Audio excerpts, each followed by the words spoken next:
For more latest videos and updates, please subscribe our channel and hit the bell icon.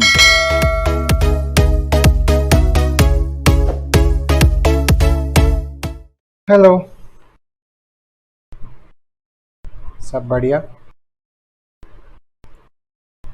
अगर आप ये EASM की demonstration class देख रहे हो तो आशा करता हूँ आपका अटैम्प्ट नवंबर 2021 या मई 2022 में होगा। पेपर अच्छे से देना, ऑल द वेरी बेस्ट। आप सभी को बहुत बहुत शुभकामनाएं कि आप CA फाउंडेशन पास कर गए और CA इंटर के एग्ज़ाम्स दे रहे हैं, और आप लोगों को बहुत बहुत ब्लेसिंग्स कि आप CA इंटर का एग्ज़ाम भी बहुत जल्दी पास कर जाएंगे। ठीक है, आज जो हम क्लास पढ़ने वाले हैं ये स्ट्रेटेजिक मैनेजमेंट का डेमोन्स्ट्रेशन क्लास है। आपने ऑलरेडी थंबनेल में पढ़ लिया होगा कि एसएम की डेमो क्लास है। एसएम में टोटलिटी में हमें 8 चैप्टर्स पढ़ने। इससे पहले हमने EIS की 2 ऑलरेडी डेमोन्स्ट्रेशन क्लास यूट्यूब पर डाल दी है, तो पेपर कैसे बनता है, पेपर कितने मार्क्स का होता है, वो हमने EIS की फर्स्ट क्लास के डेमोन्स्ट्रेशन में कंसीडर कर लिया था।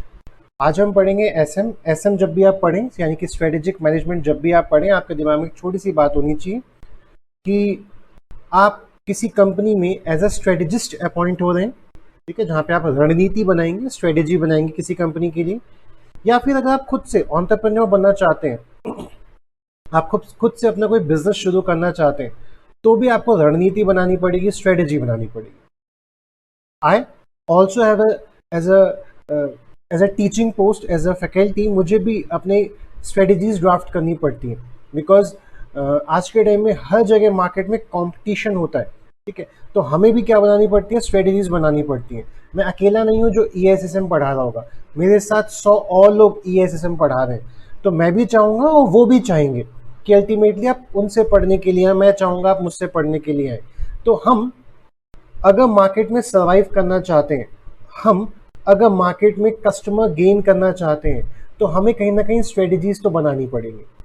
अगेन बता रहा हूँ, स्ट्रेटेजिक मैनेजमेंट में हमें ICAI की साइड से 8 चैप्टर्स पढ़ने को दिए गए हैं, और मैं आपको सबसे पहले चैप्टर नंबर 5 से पढ़ाना शुरू करूँगा। चैप्टर नंबर 5 से पढ़ाने से पहले मैं आपको एक छोटा सा ब्रीफ देना चाहता हूँ कि कंपनी में कितने लेवल होते हैं। सर, कंपनी में 3 लेवल होते हैं। एक होता है corporate level. In corporate level के नीचे काफ़ी सारे बिजनेस होते हैं। जैसे मैं बात करूँ टाटा की, तो टाटा एक कॉर्पोरेट लेवल पे काम कर रहा है। अब टाटा के कई सारे SBUs हैं। SBUs का मतलब क्या होता है हम धीरे धीरे समझ लेंगे। यानी टाटा की कई सारी बिजनेसेस यूनिट्स हैं। SBU की फुल फॉर्म होती है वैसे स्ट्रेटेजिक बिजनेस यूनिट्स, बट मैं अभी सिंपल भाषा में क्या कह रहा हूँ, टाटा की काफ़ी सारी बिजनेस यूनिट्स हैं। जैसे एक है तनिष्क, एक है टाटा मोटर्स, ठीक है, एक है टाटा स्टील, एक है टाटा AIG लाइफ इंश्योरेंस में काम करती है, एक है टाटा TCS। ठीक है, तो ऐसे टाटा की काफ़ी सारी यूनिट्स हैं। इनको हम बोलते हैं business level. Corporate level company का टॉप लेवल, उसके नीचे कंपनी के काफ़ी सारे बिजनेस होते हैं। अब उन बिजनेस के नीचे काफ़ी सारे फंक्शन होंगे। यानी अगर तनिष्क एक बिजनेस है तो तनिष्क में अकाउंट्स डिपार्टमेंट होगा, तनिष्क में फाइनेंस डिपार्टमेंट होगा, तनिष्क में रिसर्च एंड डेवलपमेंट डिपार्टमेंट होगा, तनिष्क में सप्लाई डिपार्टमेंट होगा, तनिष्क में मैन्युफैक्चरिंग डिपार्टमेंट होगा। ऐसे कि मोटर्स की बात करूँ तो मोटर्स में भी अकाउंट्स डिपार्टमेंट होगा, फाइनेंस डिपार्टमेंट होगा, लॉजिस्टिक डिपार्टमेंट होगा, R&D डिपार्टमेंट होगा एंड EDC। तो जो इनके भी नीचे काम करते हैं इनको हम बोलते हैं फंक्शनल लेवल। तो चैप्टर नंबर 4 की बात करूं तो वो कॉर्पोरेट लेवल स्ट्रेटेजी पढ़ने के लिए कहेगा एसएम में। चैप्टर नंबर 5 की बात करूं तो वो बिजनेस लेवल स्ट्रेटेजी पढ़ने के लिए कहेगा, और चैप्टर नंबर 6 की बात करूं तो वहां पे हम पढ़ेंगे फंक्शनल लेवल स्ट्रेटेजी। यानी ICAI आपको बताता है कॉर्पोरेट लेवल पे क्या क्या स्ट्रेटेजीज बना सकते हैं आप, बिजनेस लेवल पे क्या क्या स्ट्रेटेजीज बनाएंगे, एंड फंक्शनल लेवल्स पे आप क्या क्या स्ट्रेटेजी बनाएंगे। फंक्शन लेवल मतलब जहाँ फंक्शंस परफॉर्म होते हैं। अकाउंट्स एक फंक्शन है, सप्लाई एक फंक्शन है, लॉजिस्टिक्स एक फंक्शन है, ह्यूमन रिसोर्स मैनेजमेंट एक फंक्शन है। तो ये हर फंक्शन हर बिजनेस में होगा, एंड कई सारे बिजनेस से एक कॉर्पोरेट लेवल डिसाइड होगा। तो हमें 3 टाइप के क्या पढ़ने हैं, स्ट्रेटेजीज पढ़नी है। आप जब भी स्ट्रेटेजिक मैनेजमेंट नाम का चैप्टर या स्ट्रेटेजिक मैनेजमेंट आप जब भी सोचते हैं तो आपके दिमाग में एक छोटी सी एक आइडिया डेवलप होता है कि आप theory subject, but believe me it is the most practicable subject in your CA inter curriculum. आप ऐसा शायद ही होगा कि आप किसी भी कंपनी में जाएंगे और आपको स्ट्रेटेजी के साथ डील ना करना पड़े।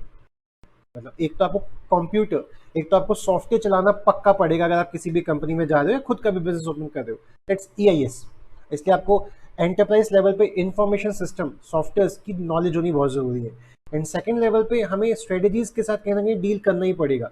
अगर हम किसी भी थोड़े से अच्छी पोस्ट पे जाएंगे, accounts manager, senior accounts manager, VP, sales VP, ठीक है, BOD, तो हमें कहीं ना कहीं मीटिंग्स करनी पड़ेंगी, और मीटिंग्स में क्या डिस्कस होता है, स्ट्रेटेजी डिस्कस होती है। तो अगर आप इन टॉपिक्स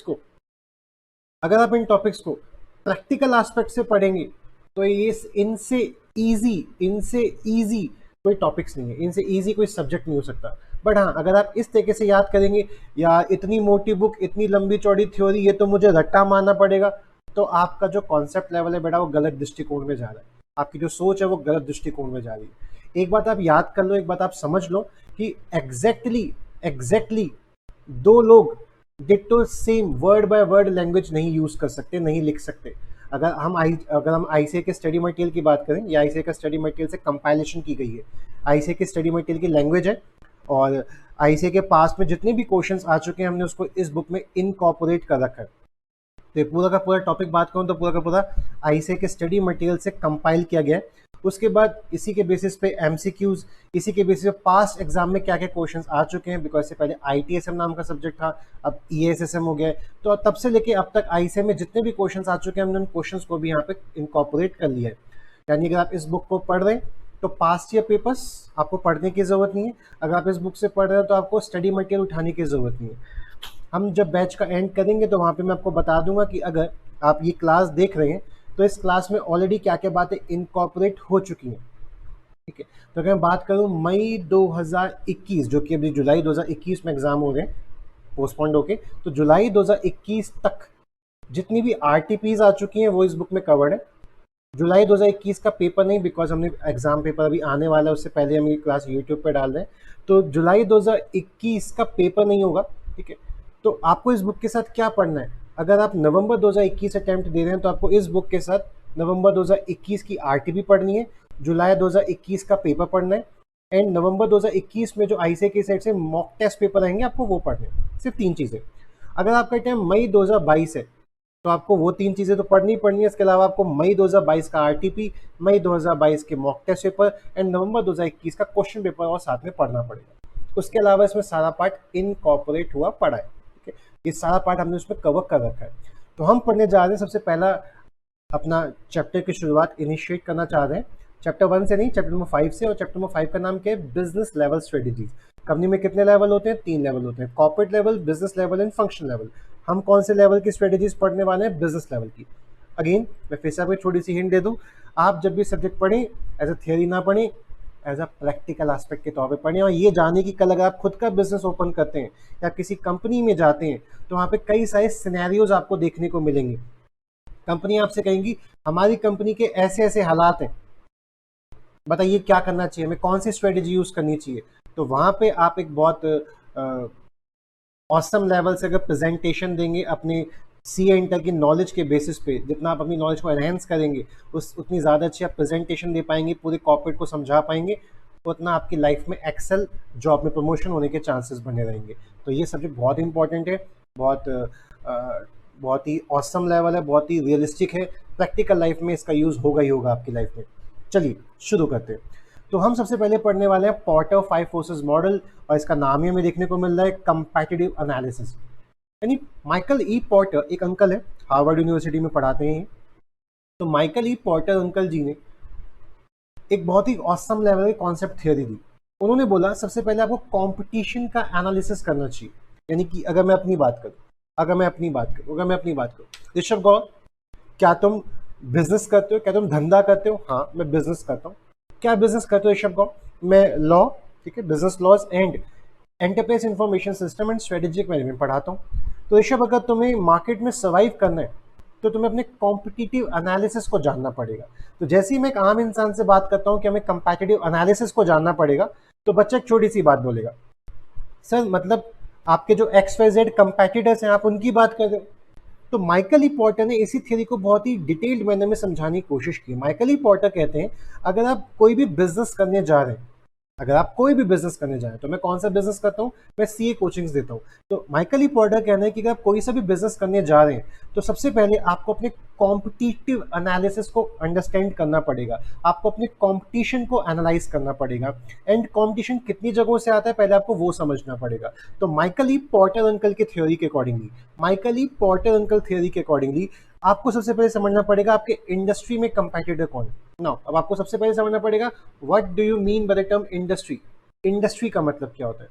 तो इंडस्ट्री मतलब क्या, जैसे हम बोलते हैं एविएशन इंडस्ट्री है, हम बोलते हैं टेलीकॉम इंडस्ट्री है, हम बोलते हैं सीए कोचिंग इंडस्ट्री है, हम बोलते हैं अरे यार जुबान से कोई शब्द निकले, हम बोलते हैं फॉर एग्जांपल एक मेडिकल एक इंडस्ट्री, ठीक है, तो फार्मा इंडस्ट्री जैसे बोलते हैं, सॉरी मेडिकल को फार्मा इंडस्ट्री। तो इंडस्ट्री मतलब क्या सर? इंडस्ट्री का मतलब बड़ा सिंपल सा है, इंडस्ट्री मतलब ग्रुप ऑफ कंपनी, इंडस्ट्रीज मतलब group of company whose products, हम किन की बात कर रहे हैं? इन कंपनी की। What is industry? Industry is a group of company, कई सारी कंपनियों का समूह को हम इंडस्ट्री बोल देते हैं। Industry is a group of companies whose product, अब हम किसका कर रहे हैं? कंपनी की, कि उन कंपनी के product whose product services are of same and similar nature, जिन कंपनियों के प्रोडक्ट और सर्विसेज एक दूसरी कंपनी के सेम से हैं, उन कंपनियों के ग्रुप को, उन कंपनी के समूह को हम क्या बोलते हैं? इंडस्ट्री। तो what is industry? Industry is a group of person, industry is a group of firms, industry is a group of company whose products, whose services are of same or similar nature such that they are competing for the same buyer। Actually एक customer है sir, एक बच्चे को CA coaching चाहिए, हाँ sir बच्चे को CA coaching चाहिए। अब सीए कोचिंग देने वाली एक इंस्टीट्यूट तो है नहीं, बहुत सारे इंस्टीट्यूट्स हैं जो सीए कोचिंग देते हैं। तो एक XYZ इंस्टीट्यूट, एक PQR, एक ABC, एक MNP, एक IGP, ऐसे काफी सारे इंस्टीट्यूट्स हैं जो क्या करते हैं? सीए कोचिंग्स देते हैं। ये सारे के सारे सीए कोचिंग्स सेम चीज तो पढ़ा रहे भाई। आईजीपी इंस्टीट्यूट में ईएसएसएम पढ़ाने को मिल रहा है, तो किसी एक्सवाइजेड इंस्टीट्यूट में भी ईएसएसएम पढ़ने को मिल रहा होगा, यानी हम दोनों के प्रोडक्ट सेम है और हम दोनों के पास एक ही कस्टमर है। या तो एक कस्टमर मुझसे पढ़ेगा या वो कस्टमर उससे पढ़ेगा। आप सीए कोचिंग क्लासेस या तो मुझसे लेंगे या मेरे कंपेटिटर से लेंगे। तो जिन कंपनियों के प्रोडक्ट सेम और सिमिलर नेचर के होते हैं ताकि वो एक दूसरे के साथ कंपीट कर सकें टू अटेन अ कस्टमर, उन कंपनियों के समूह को, यानी आईजीपी, PQR, MNP, ABC, इन कंपनियों के समूह को हम क्या बोल देते हैं? इंडस्ट्री बोल देते हैं। तो अगर मैं बात करता हूँ एविएशन इंडस्ट्री की, तो एविएशन इंडस्ट्री में आप क्या बोलोगे? इंडिगो है सर, सहारा थी सर, ठीक है, एयर एशिया थी सर, और एमिरेट्स है सर। ये सब किस में आती है सर? ये सब किसके लिए काम करती हैं? एविएशन इंडस्ट्री में काम करती है। टेलीकॉम इंडस्ट्री है, तो टेलीकॉम इंडस्ट्री में कौन कौन सी कंपनियां डील करती हैं सर? एयरटेल डील करती है सर, जियो डील करता है सर, वोडाफोन आइडिया डील करता है सर, BSNL डील करता है। तो ये सब कंपनियां हैं। अब कस्टमर तो एक ही सिम परचेज करेगा ना, एक ही कंपनी का सिस्टम यूज करेगा, सर्विस यूज करेगा। तो ये सब कंपनियां आपस में एक जैसा प्रोडक्ट बेच रही है ताकि वो इस कस्टमर को अटेन कर सके। तो इन सब कंपनी के समूह को, इन सब कंपनी के कार्टेल को हम क्या बोल देते हैं? इंडस्ट्री बोल देते हैं। एक छोटा सवाल, क्या एक इंडस्ट्री क्या एक कंपनी कई सारी इंडस्ट्रीज में डील कर सकती है? रिपीट कर रहा हूँ, क्या एक कंपनी, रिलायंस एक कंपनी है, क्या वो कई सारी इंडस्ट्रीज में डील कर सकती है? Yes, Reliance company telecom sector में भी डील करती है, रिलायंस कंपनी पेट्रोकेमिकल्स में भी डील करती है, रिलायंस कंपनी फैब्रिक्स कपड़े बनाने में भी डील करती है, Reliance company fruits and vegetables में भी डील करती है, रिलायंस कंपनी का इलेक्ट्रॉनिक्स भी है, रिलायंस कंपनी का ज्वेलरी में भी। तो रिलायंस कंपनी एक से ज्यादा इंडस्ट्रीज में डील कर रही है। तो हमने बोला what is industry? Industry is a group of person या ग्रुप ऑफ फर्म या group of company whose products are of same or similar nature such that they are competing for the same buyer। अगर एक customer को attain करने के लिए कई सारी कंपनियां आपस में एक जैसा प्रोडक्ट बना रही हैं, तो उन सब कंपनियों के समूह को, उन सब कंपनियों के ग्रुप को हम क्या बोल देंगे? इंडस्ट्री बोल देंगे। सर आप इंडस्ट्री वर्ड पे इतना फोकस क्यों कर रहे हैं? यहाँ पे तो सिर्फ एक छोटा सा शब्द लिखा है। बेटा एसएम में आपको छोटी सी बात समझनी पड़ेगी, हर टॉपिक कहीं ना कहीं दूसरे टॉपिक से जाके लिंक्ड होगा। तो मैं आपको पढ़ा रहा हूँ चैप्टर नंबर 5, मैं आपको पढ़ा रहा हूँ चैप्टर नंबर 5, ठीक है। ये बुक आपको कहाँ से मिलेगी? आप मुझे व्हाट्सएप कर देना, व्हाट्सएप का नंबर हमने ऑलरेडी दे रखा है, ठीक है। नहीं दे रखा तो प्लीज़ सेव कर लो, 8527931436। आप इसमें व्हाट्सएप कर देना, आपको ये PDF बुक मिल जाएगी, ठीक है। ओके, तो मैं इतना इंडस्ट्री पे फोकस क्यों कर रहा हूँ? बिकॉज इंडस्ट्री की डेफिनेशन भी इंस्टीट्यूट ने हमारे कोर्स में दे रखी है, ठीक है, तो मैं चैप्टर नंबर 2 में आ गया, और चैप्टर नंबर 2 में जब मैं बात करता हूं तो जो मैंने अभी जुबान से बोला वो आपको देखने को मिलेगा पेज नंबर 34 पे, पेज नंबर 34 पे, chapter number 2, page number 34, chapter number 2। अगर आप आईसीए के स्टडी मटेरियल से पढ़ रहे हैं तो आईसीए का भी चैप्टर नंबर 2 में जाके आप dominant economic feature of industry में ये लाइन पढ़ सकते हो। तो what is industry? Industry is a group of firms, Reliance का जियो, वोडाफोन, एयरटेल, बीएसएनएल, क्या है? Group of firms whose products, जिनके प्रोडक्ट कैसे हैं, जिनकी सर्विसेज कैसी हैं, सर सेम और सिमिलर एट्रीब्यूट, सब एक ही टाइप की सर्विसेज देते हैं, सबके सब इंटरनेट कॉल सुविधा, एसएमएस सुविधा, ये सब सुविधा देते हैं, such that they are compete, वो आपस में लड़ भिड़ रहे हैं sir for the same buyer. एक कस्टमर है, वो कस्टमर या तो जियो की सर्विसेज यूज करेगा, या बीएसएनएल की, या एयरटेल की, या वोडाफोन आइडिया की, तो उस कस्टमर को पटाने के लिए सब कंपनियां आपस में कंपीट कर रही हैं, सब कंपनियां एक जैसा प्रोडक्ट बना रही हैं, तो इन सब कंपनी के ग्रुप को हम क्या पुकारेंगे सर? इंडस्ट्री पुकारेंगे। तो कहीं ना कहीं हमने ये डेफिनेशन अभी याद करने की कोशिश की है। एक बार आप मेरे साथ जुबान पे दोबारा बोलेंगे अपनी जुबान से, उधर की साइड मेरे साथ से रिपीट करेंगे। What is industry? Industry is a group of firm whose products or services are of same or similar attributes या feature such that they are competing for the same buyer। कुछ इस तरीके से आपस में सेम प्रोडक्ट बनानी कि वो आपस में compete कर रही है to attain the same buyer, एक कस्टमर को अटेन करने के लिए। हम वापस आ गए, तो माइकल ई पोर्टर अंकल कहते हैं कि अगर आपको कॉम्पिटिटिव एनालिसिस करना है, अगर आपको कॉम्पिटिशन को समझना है, तो आपको इंडस्ट्री में सबसे पहले इंडस्ट्री के कंपैटिटर ढूंढने पड़ेंगे। अब जैसे मैं वर्ड बोल रहा हूँ इंडस्ट्री कंपैटिटर, इतना भारी हमने एक्सप्रेशन क्यों लेगी इंडस्ट्री के ऊपर, तो आपको समझ आ गया। इंडस्ट्री मतलब इंडस्ट्री के कंपैटिटर्स, मतलब इंडस्ट्री कंपैटिटर मतलब इन सबके प्रोडक्ट सेम सेम है, इन सबके प्रोडक्ट सेम सेम है, इन सबके प्रोडक्ट सेम सेम है।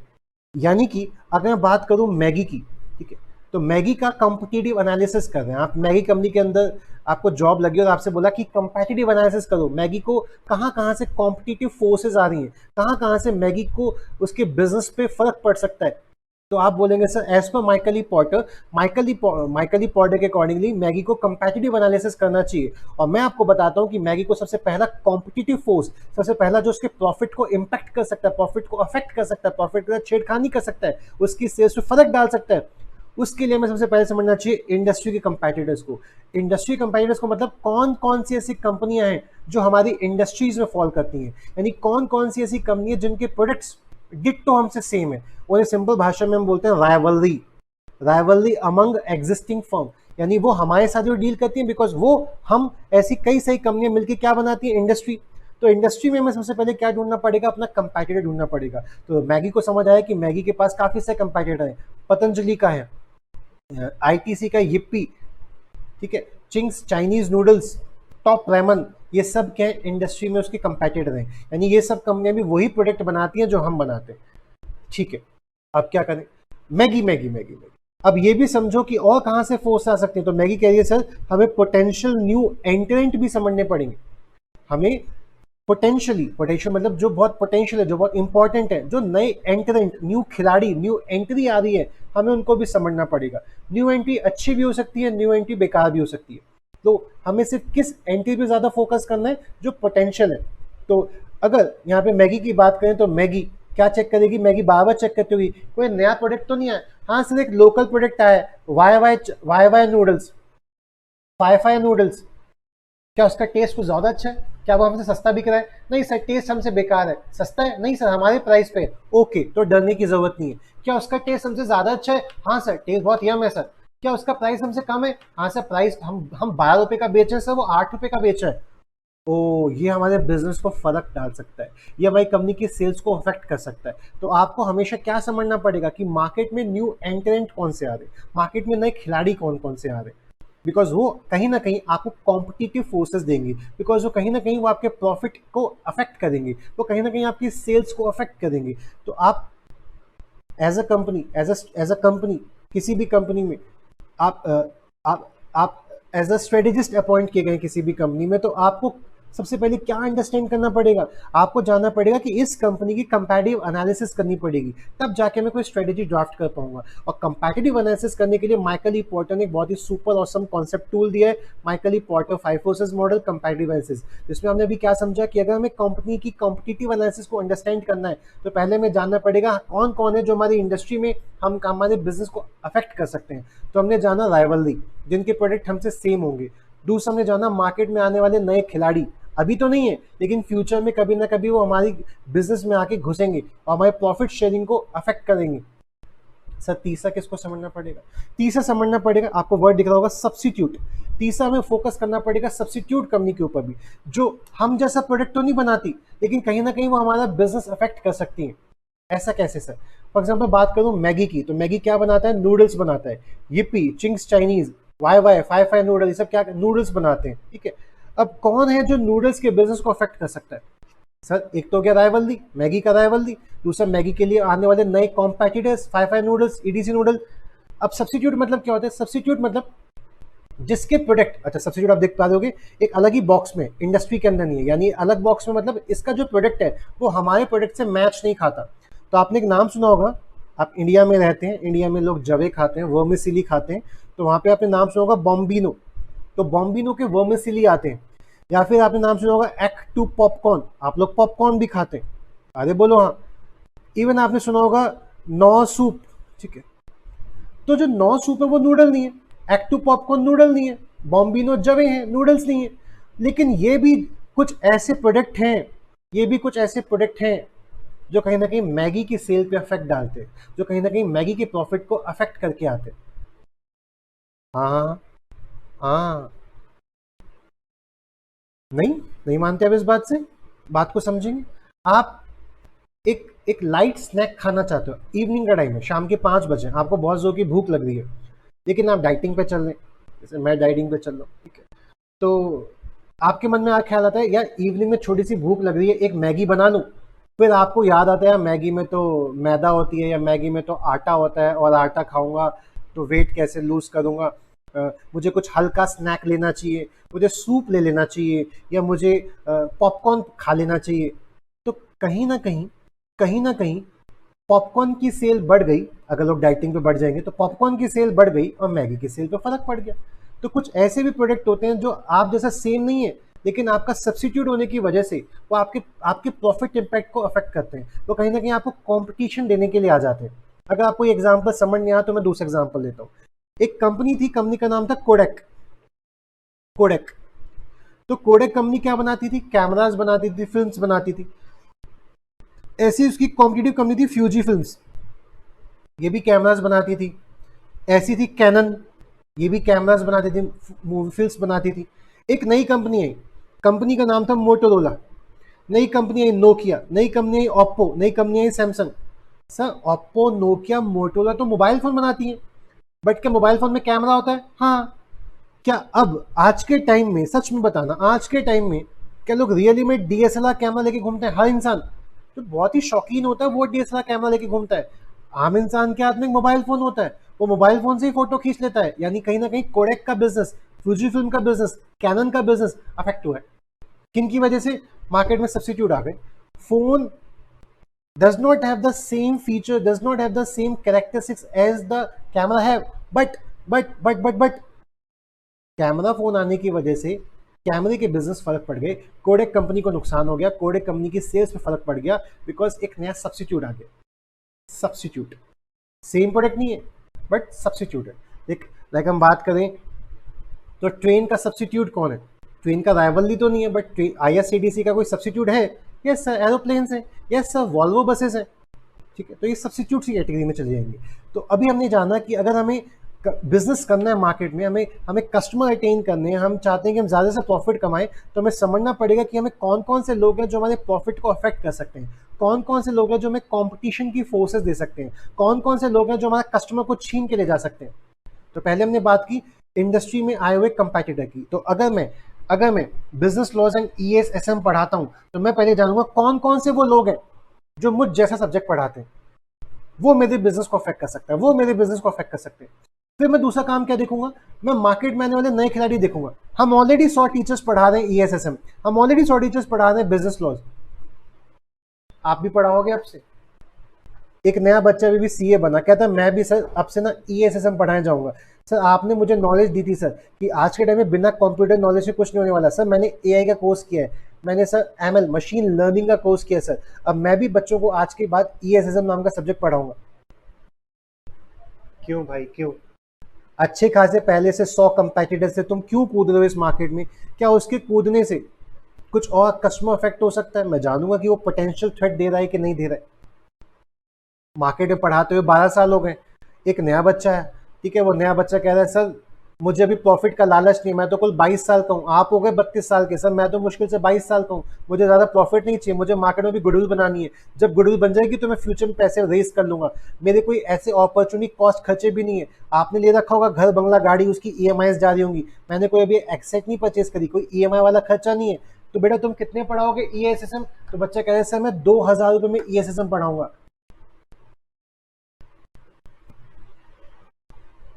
कॉस्ट कम है, कॉस्ट कम है, ठीक है, मेरा वाला सब्जेक्ट पढ़ाने आ रहा है। अगर बच्चों को क्वालिटी से मतलब नहीं होगा, उसे सिर्फ कॉस्ट से मतलब है, सस्ता टीचर कौन सा है, तो ऑब्वियसली बात है बायर क्या करेगा, बायर ऊपर फिर शिफ्ट हो जाएगा, बायर बोलेगा मैं तो न्यू एंट्रेंट के पास पढ़ने जा रहा हूँ, आपकी फीस तो बहुत महंगी है।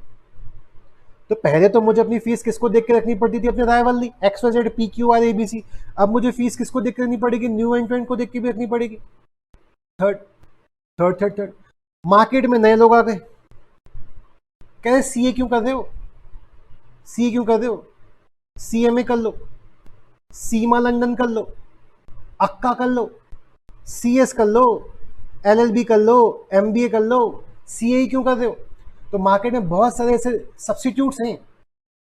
देखो सीए का साइन एंड एमबीए का sign are not same. CA audit कर सकता है, एलएलबी वाला बंदा ऑडिट नहीं कर सकता, सीए ऑडिट कर सकता है, अक्का वाला बंदा ऑडिट नहीं कर सकता, यानी उसके पास सेम प्रोडक्ट सर्विसेज नहीं है जो सीए दे सकता है, बट ये सब्स्टिट्यूट्स है। ये सब्स्टिट्यूट कहाँ पे काम आएंगे? अगर मैं सीए बनने के बाद जॉब करना चाहता हूँ, ठीक है, और मेरे को एज ए स्ट्रेटेजिस्ट बनना है, तो एमबीए वाला आपको पछाड़ देगा, एमबीए वाले का मैं तुमसे ज़्यादा स्ट्रेटेजीज पढ़ी है। अगर आपको सीए बनने के बाद किसी मल्टीनेशनल कंपनी में जाना है, आपको इंडिया से बाहर की भी अकाउंटिंग फाइनेंस सिस्टम को समझना पड़ेगा, तो ऑब्वियसली वजह सीमा लंदन अक्का लंदन वाले कोर्स वाले बंदे आपको कंपटीशन देने के लिए आ जाएंगे। उनके पास सेम प्रोडक्ट फीचर नहीं है, but yes they have some substitute feature, तो सब्स्टिट्यूट्स हैं वो तुम्हारे। तो पहला मुझे किससे डरना पड़ेगा? अपने राइवलरी को देख के। दूसरा नए खिलाड़ी जो इसी इंडस्ट्री में कूद रहे हैं, कह रहे मैं भी सीए कोचिंग दूंगा।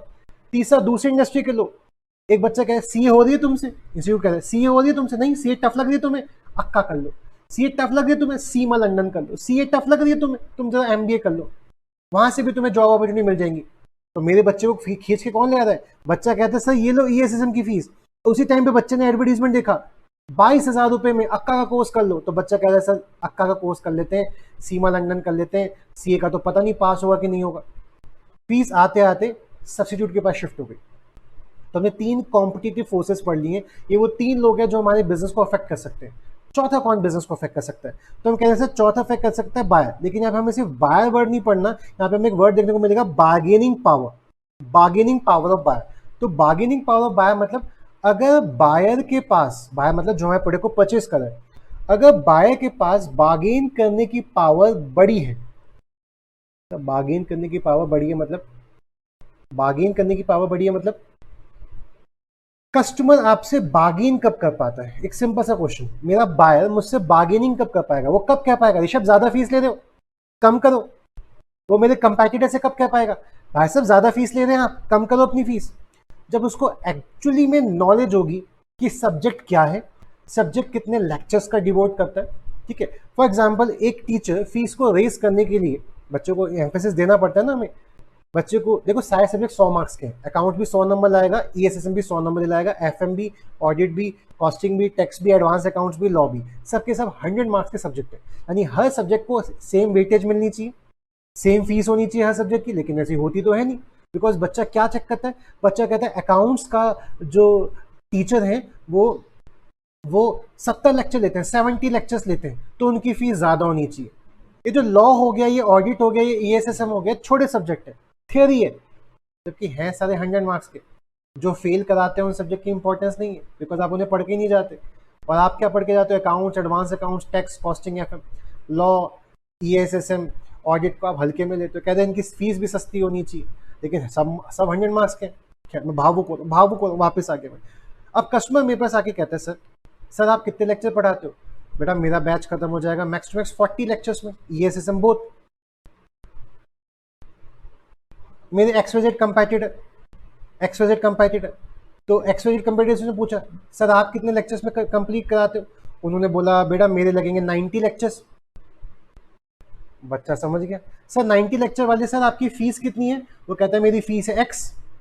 फिर बच्चा मेरे पास आता है सर आपके तो सर 40 लेक्चर्स ही है ना, और आप भी फीस एक्स मांग रहे हो सर, आप एक्स माइनस 2000 मांगो सर एटलीस्ट, बिकॉज आपके तो लेक्चर भी कम है। यानी बच्चा किस बेसिस पे कंपेयर कर रहा है? जिस टीचर के जितने ज्यादा लेक्चर उतनी वो फीस डिजर्व करता है। बच्चा इस मेंटेलिटी के साथ सोच रहा है, तो कहीं ना कहीं बायर मुझसे बार्गेनिंग करने आ जाएगा। दूसरा एस्पेक्ट समझेंगे, बार्गेन कर पा रहा है, सर देखो आपसे ज्यादा लेक्चर तो वो पढ़ा रहे हैं, फिर मैं उन्हीं से पढ़ लेता हूँ। मैं तो बस उनके पास इसलिए पढ़ने नहीं जा रहा बिकॉज उनके लेक्चर ज्यादा हैं, ज्यादा लेक्चर मेरे को बकवास लगते हैं सर, कम लेक्चर में कंटेंट ठीक हो रहा है, आप सही सही बात बता रहे हो, उटपटांग बातें नहीं कर रहे, तो मैं आपसे पढ़ लूंगा। बट फीस थोड़ी कम करो, लेक्चर कम दे रहे हो आप, आपका भी थोड़ा इंफ्रा कम खत्म होगा। एक टीचर अगर 90-80 लेक्चर ले रहा है तो उसके 90-80 दिन एसी चलेंगे, आप 40 दिन पढ़ा रहे हो तो आपके 40 दिन एसी चलेंगे, तो आपका भी खर्चा कम आएगा, इलेक्ट्रिसिटी बिल कम आएगा, कम पैसे लो मुझसे। तो इस बेसिस पे कस्टमर मुझसे बार्गेन कर पाएगा, बार्गेन कम करो कम करो कम करो। या फिर बायर बल्क में आके बोले सर हम 500 बच्चों का ग्रुप है सर, हम 500 बच्चों का ग्रुप है सर, 500 बच्चों से मेरी जान पहचान है सर, 500 बच्चों जान पहचान है सर, हम 500 के 500 बच्चे आप पे पढ़ने के लिए तैयार हैं सर, बताओ सर आप पढ़ाओगे? हमने आपको डेमो क्लास देखा है सर यूट्यूब पे, हम 500 के 500 बच्चे आपसे एक साथ पढ़ने आएंगे। अगर आप फीस कर देते हैं एक्स फीस माइनस 2000 रुपीज, आप जो फीस चार्ज कर रहे हो उसमें से अगर आप 2000 रुपये पर कस्टमर कम कर दोगे तो हम 500 के 500 बच्चे आपसे पढ़ने आएंगे सर। बताओ कस्टमर जब बल्क में आएगा तो क्या उसकी बार्गेन करने की पावर बढ़ जाएगी? सिंपल सी बात है। हाँ, मेरे को लग रहा होगा ना 500 बच्चे एक साथ किसी दूसरी फैकल्टी पे चले जाएंगे, जस्ट बिकॉज ऑफ प्राइसिंग मैंने कम नहीं की, कॉस्टिंग कम नहीं की, और ये 500 के 500 बच्चे मुझसे पढ़ेंगे जस्ट बिकॉज मैं उनको उसी दाम पे बेच पा रहा हूँ जिस दाम पे उनको प्रोडक्ट चाहिए। तो सर कस्टमर अगर बल्क में आ रहा है तो आपकी बैंड बजा सकता है, आपके प्रॉफिट को कम कर सकता है। भाई फॉर एग्जाम्पल मैं पर बच्चा 2000 रुपीज का प्रॉफिट कमा रहा हूँ, अब बच्चे क्या कह रहे हैं सर आपको अपनी फीस 1000 रुपये से कम करनी पड़ेगी वरना हम नहीं पढ़ेंगे। तो मेरा पर कस्टमर जो फीस है वो प्रॉफिट है वो कितने कम हो गया? 1000 रुपये पर कस्टमर कम हो गया। तो आपके प्रॉफिट को इम्पैक्ट कर सकता है कौन? बायर, अगर उसकी बार्गेन करने की पावर बढ़ी होगी। बार्गेन करने की पावर कब बढ़ जाएगी? पहला पॉइंट, जब उसको एक्चुअली में नॉलेज है कि भैया इतना कॉस्ट लगती है तो आपकी फीस उससे कम होनी चाहिए। दूसरा, बायर बल्क में आ रहा है। तीसरा पॉइंट समझेंगे, बायर के पास कंपेटिटर्स बहुत, वो बायर्स के पास बहुत सारे सप्लायर्स हैं, बायर्स के पास बहुत सब। सर आप इकलौते थोड़ी ना पढ़ाते हो, मार्केट में 100 टीचर हैं सर जो ईएसएसएम पढ़ाते हैं, ठीक है सर, 100 टीचर्स हैं मार्केट में, जो सबसे सस्ता बेचेगा मैं उससे पढ़ लूंगा। सिंपल सी बात है सर। तो अगर कस्टमर के पास, बायर के पास बहुत सारे ऑल्टरनेट, बहुत सारे ऑप्शंस अवेलेबल होंगे तो वो आपसे पढ़ सकता है, आपके कंपेटिटर से पढ़ सकता है, जिसकी वजह से कहीं ना कहीं वो आपके प्रॉफिट को इम्पैक्ट करेगा। यानी कहीं ना कहीं आपको अपने कंपेटिटर से फीस कम रखनी पड़ेगी वरना बायर किसी और सप्लायर के पास शिफ्ट कर जाएगा और फिर वो आपका प्रोडक्ट परचेज नहीं करेगा। अगला वर्ड है सप्लायर। सप्लायर मतलब यहाँ पे सप्लायर के साथ भी क्या वर्ड जुड़ा हुआ है? Bargaining power of supplier. तो बार्गेन करने की पावर सप्लायर की बढ़ जाएगी, बात को समझेंगे। अगर मैं मैगी हूं तो मैगी को पहला ड्रग किससे है? पहला कॉम्पिटिटिव फोर्सेस कहां से आ रहा है सर? पहला कॉम्पिटिटिव फोर्स आ रहा है उसको राइवलरी से, top ramen, Ching's Chinese, Yippee noodle. उसको दूसरा कॉम्पिटिशन कहां से आ रहा है sir? Bambino, act two popcorn, Knorr soup. तीसरा कहां से आ रहा है सर? न्यू एंट्रेंट, और कौन? वाईफाई चाउमीन आ गई, वाईफाई नूडल्स आ गए, हम पहले कम थे तो और आ जाओ। अगला पंगा किससे होगा? बायर से। बायर क्या बोला भाई, पतंजलि भी 12 का मिलता है, चिंग्स चाइनीज भी 12 का मिलता है, तेरा क्यों खरीदेंगे? या फिर जो होलसेलर है वो साफ साफ कह रहा है सर मैगी आप मुझे बेचो, मैं पूरे इंडिया में, मेरा डिस्ट्रीब्यूशन चैनल है, आप मेरे को देंगे ना तो पूरे इंडिया में आप अपना प्रोडक्ट बेच पाओगे, अदरवाइज आप देख लो चुनने मुन्नी जगहों पे बेच पाओगे। तो अगर वो बोलेगा पूरे इंडिया में बेचूंगा लेकिन आपको कॉस्ट कम करनी पड़ेगी, तो उसकी इस हरकत की वजह से मुझे अपनी कॉस्ट कम करनी पड़ेगी, मेरे प्रॉफिट पे थोड़ा फर्क पड़ेगा। एंड लास्ट सप्लायर, अगर मेरा सप्लायर ही मुझे महंगा सामान दे, अब जरा इस नजरिए से समझते हैं कि आप मेरे कस्टमर हो और मैं आपका सप्लायर हूँ, आई एम सर्विस प्रोवाइडर, मैं आपको सप्लाई करूंगा सर्विस और आप मेरे कस्टमर हो। मेरे पॉइंट से समझना, आप मेरी फीस कम करा सकते हो, आप मेरी फीस कम करा सकते हो।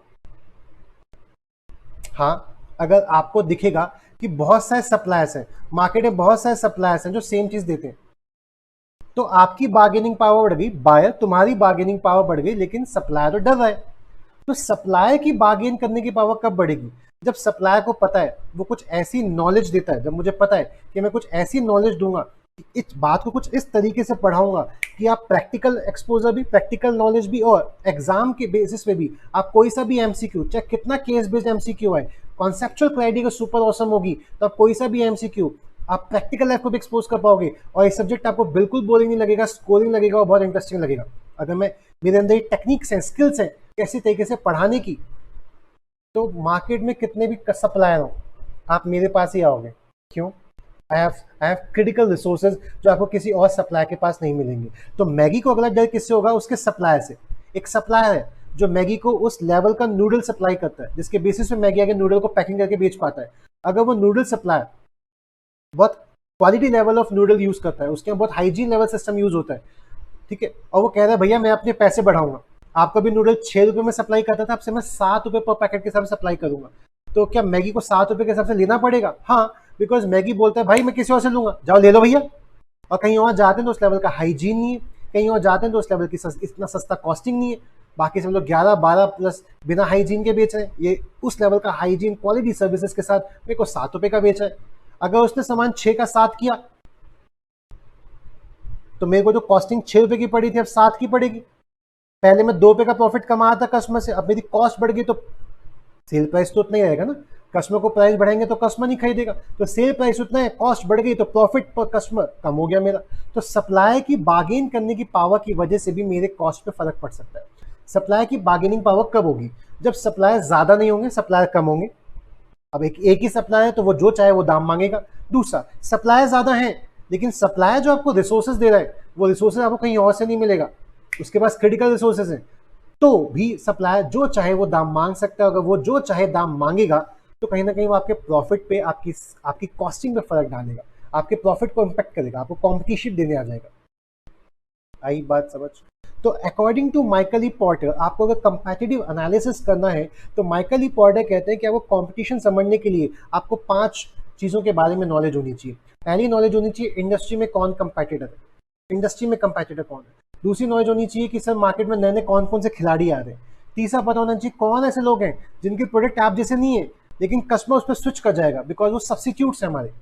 चाय का सब्सिट्यूट्स कॉफी, कोका कोला का substitute fruit juices, Rooh Afza, एपीफिज, हाँ सब्सिट्यूट्स हैं, सेम प्रोडक्ट नहीं है, लेकिन कस्टमर को प्यास लग रही होगी तो वो रूह अफ़ज़ा भी पी लेगा, कस्टमर को प्यास लग रही होगी तो नींबू पानी भी पी लेगा, बट नींबू पानी इज नॉट कोला, उसका टेस्ट अलग है, उसका प्रोडक्ट अलग है। छाछ पी लेगा, छाछ इज डिफरेंट प्रोडक्ट। अगला कौन सा? बायर। बायर की बार्गेनिंग पावर कब बढ़ेगी? जब बायर को प्रोडक्ट की नॉलेज है कि भैया दाम इतने का मिलता है, इतने का बेचोगे आप मुझे, या फिर प्रोडक्ट बल्क में आ रहा है, अगर बल्क में खरीदेंगे, सस्ता बेचता है तो बता, या फिर बायर के पास बहुत सारे सप्लाई हैं, उसको पता है कि तू नहीं बेचेगा तो कोई और बेच देगा, हम किसी और से ले लेंगे। ऐसे ही सप्लाई की भी बार्गेनिंग पावर बढ़ जाएगी। सप्लाई की बार्गेनिंग पावर कब पड़ेगी? जब उसे पता है कि मार्केट में कॉम्पिटिटर्स कम है, मार्केट में सप्लायर कम है, मैं इकलौता सप्लायर हूँ, खरीदना पड़ेगा।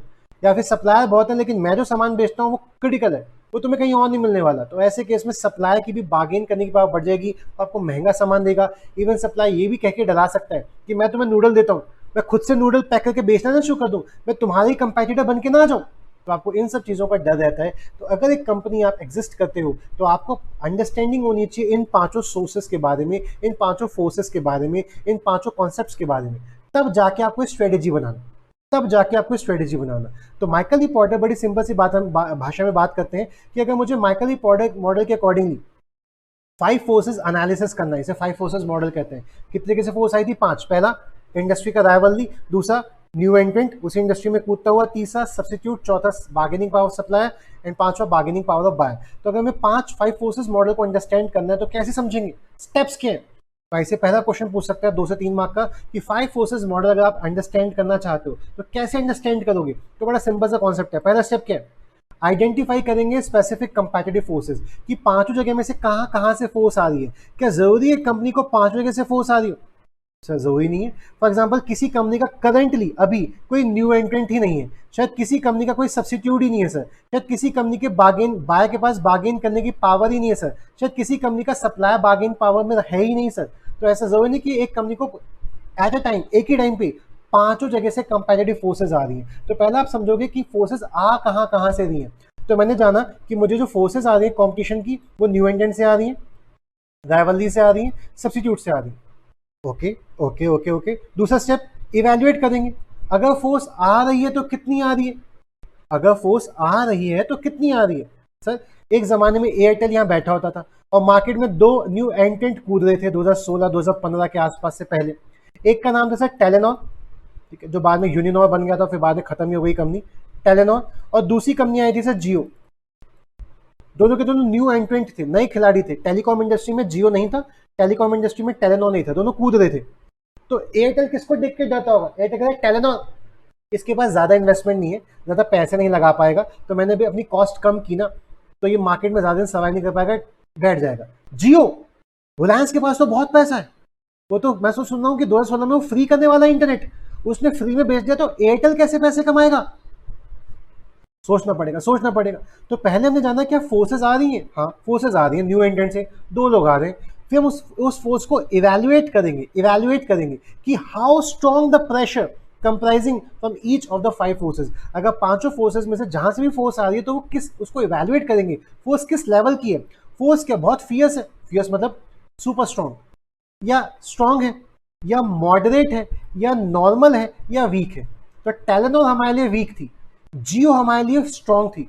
जियो से लड़ना पड़ेगा या जियो के लिए कुछ ना कुछ सोचना पड़ेगा, टेलेनॉर के लिए कुछ सोचने की जरूरत नहीं है, बेकार, इवैल्यूएशन बेकार है। तो पहला स्टेप क्या है? हम पहले बैठ के डिसाइड करेंगे हमारी कंपनी को कहां से फोर्सेस आ सकती हैं। दूसरा, फोर्सेस अगर आ रही हैं तो कितनी आ रही हैं, स्ट्रॉन्ग है, मॉडरेट है, वीक है, नॉर्मल है, फियर्स है, कैसी है। एंड थर्ड, हम डिटरमाइन करेंगे ये सारी की सारी कंपैटिटिव फोर्सेस मिलके, ये सारी की सारी कॉम्पिटिटिव फोर्सेस मिलके क्या conducive to earning attractive profit है। Now what do you mean by term conducive? Conducive का मतलब क्या है?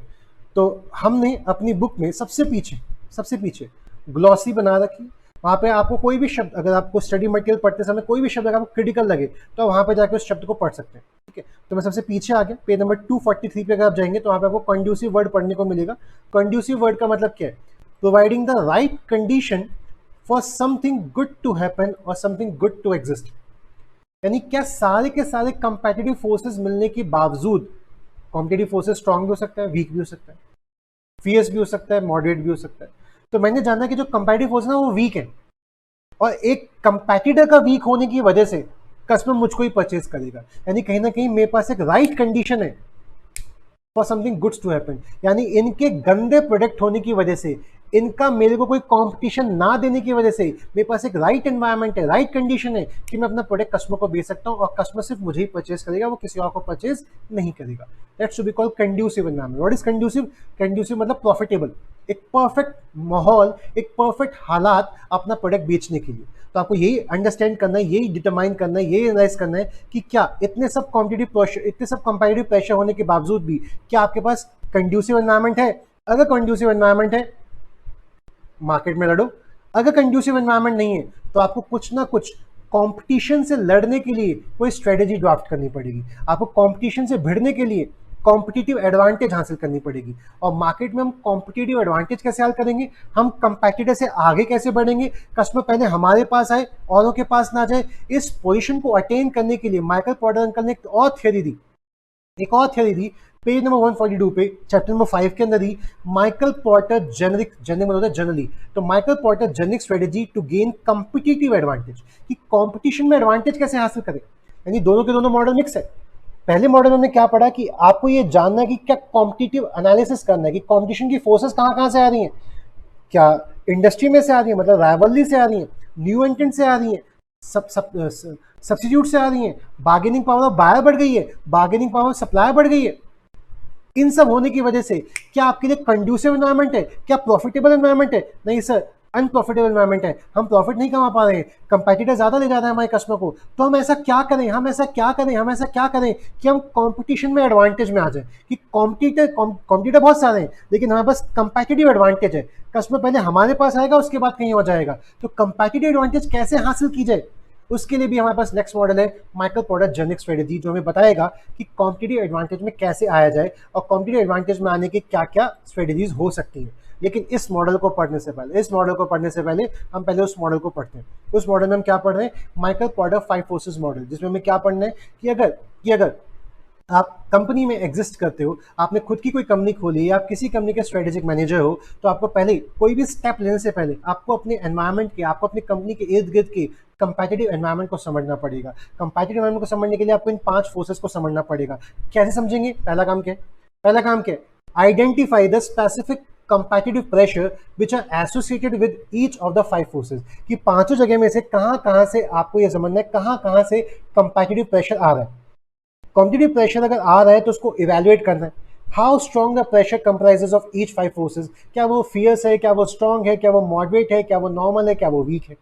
एंड जो आपने उसको इवैल्यूएट कर लिया, फिर आप डिटरमाइन करेंगे, अंडरस्टैंड करेंगे, एनालाइज करेंगे whether the collective strength of the comparative forces are conducive to me, are conducive to earning attractive profit. क्या वो ऐसी कंडीशन, ऐसी मार्केट दे रहे हैं कि मैं मार्केट में प्रॉफिट कमा सकूं? अगर नहीं तो मुझे कुछ ऐसा करना पड़ेगा कि मैं मार्केट में दोबारा कॉम्पिटिटिव एडवांटेज हासिल कर सकूं। और कंपेटिटिव एडवांटेज हासिल करने के लिए हम नया मॉडल पढ़ेंगे, माइकल पोर्टर जेनिक स्ट्रेटेजी। ये इस मॉडल का थ्योरी कॉन्सेप्ट था कि आपको कॉम्पिटिटिव एनालिसिस करना है, आपको किसी भी कंपनी के 5 फोर्सेस को जानना है according to Michael E Porter. ये माइकल ई पोर्टर अंकल का कहना था कि कंपटीशन सिर्फ एक जगह से नहीं, 5 जगहों से आ सकती है। अब आईसीएस पे कुछ छोटे छोटे क्वेश्चन पूछ सकता है। आईसीएस पहला क्वेश्चन पूछेगा, पहला पॉइंट, थ्रेट ऑफ न्यू एंट्रेंट। अब आईसीएस इतने बड़े टॉपिक में से छोटे छोटे क्वेश्चंस बनाएगा 4-5 मार्क के। तो आईसीएस आपसे पहला क्वेश्चन पूछेगा कि कॉमन बैरियर्स क्या है न्यू एंट्रेंट आने के। आईसीएस आपसे पहला क्वेश्चन क्या पूछेगा कि मार्केट में नए खिलाड़ी कूद सकते हैं। अभी आपने पढ़ा था वाईफाई नूडल्स, ठीक है, या एयरटेल के लिए 2015-16 में कौन थे new entrant? Uninor, Telenor and Jio. वो मार्केट में नए कूद रहे थे इसी इंडस्ट्री के अंदर।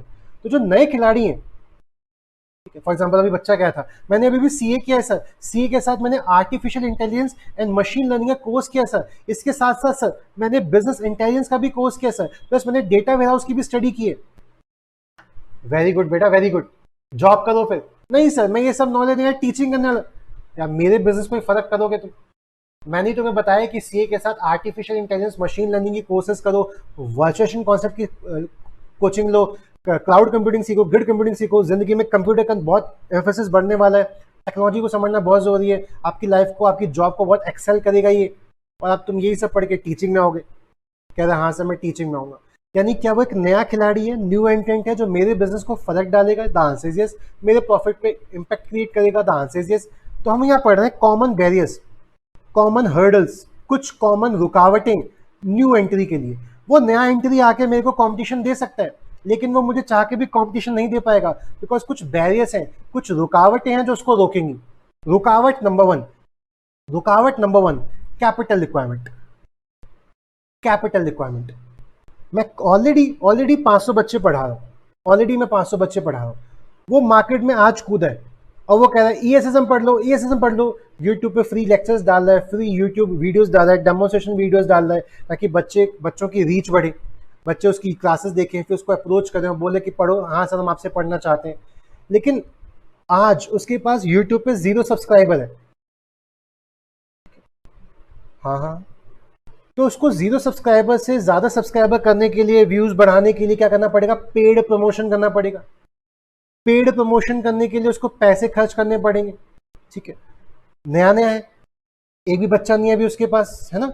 उसको इंफ्रा लगाना पड़ेगा, उसको सेटअप डेवलप करना पड़ेगा, उसे एक बिल्डिंग परचेज करनी पड़ेगी या रेंट पे लेनी पड़ेगी, उसको फर्नीचर परचेज करना पड़ेगा, उसको कंप्यूटर परचेज करना पड़ेगा, उसको कैमरा परचेज करना पड़ेगा। ये सब उसके खर्चे हैं।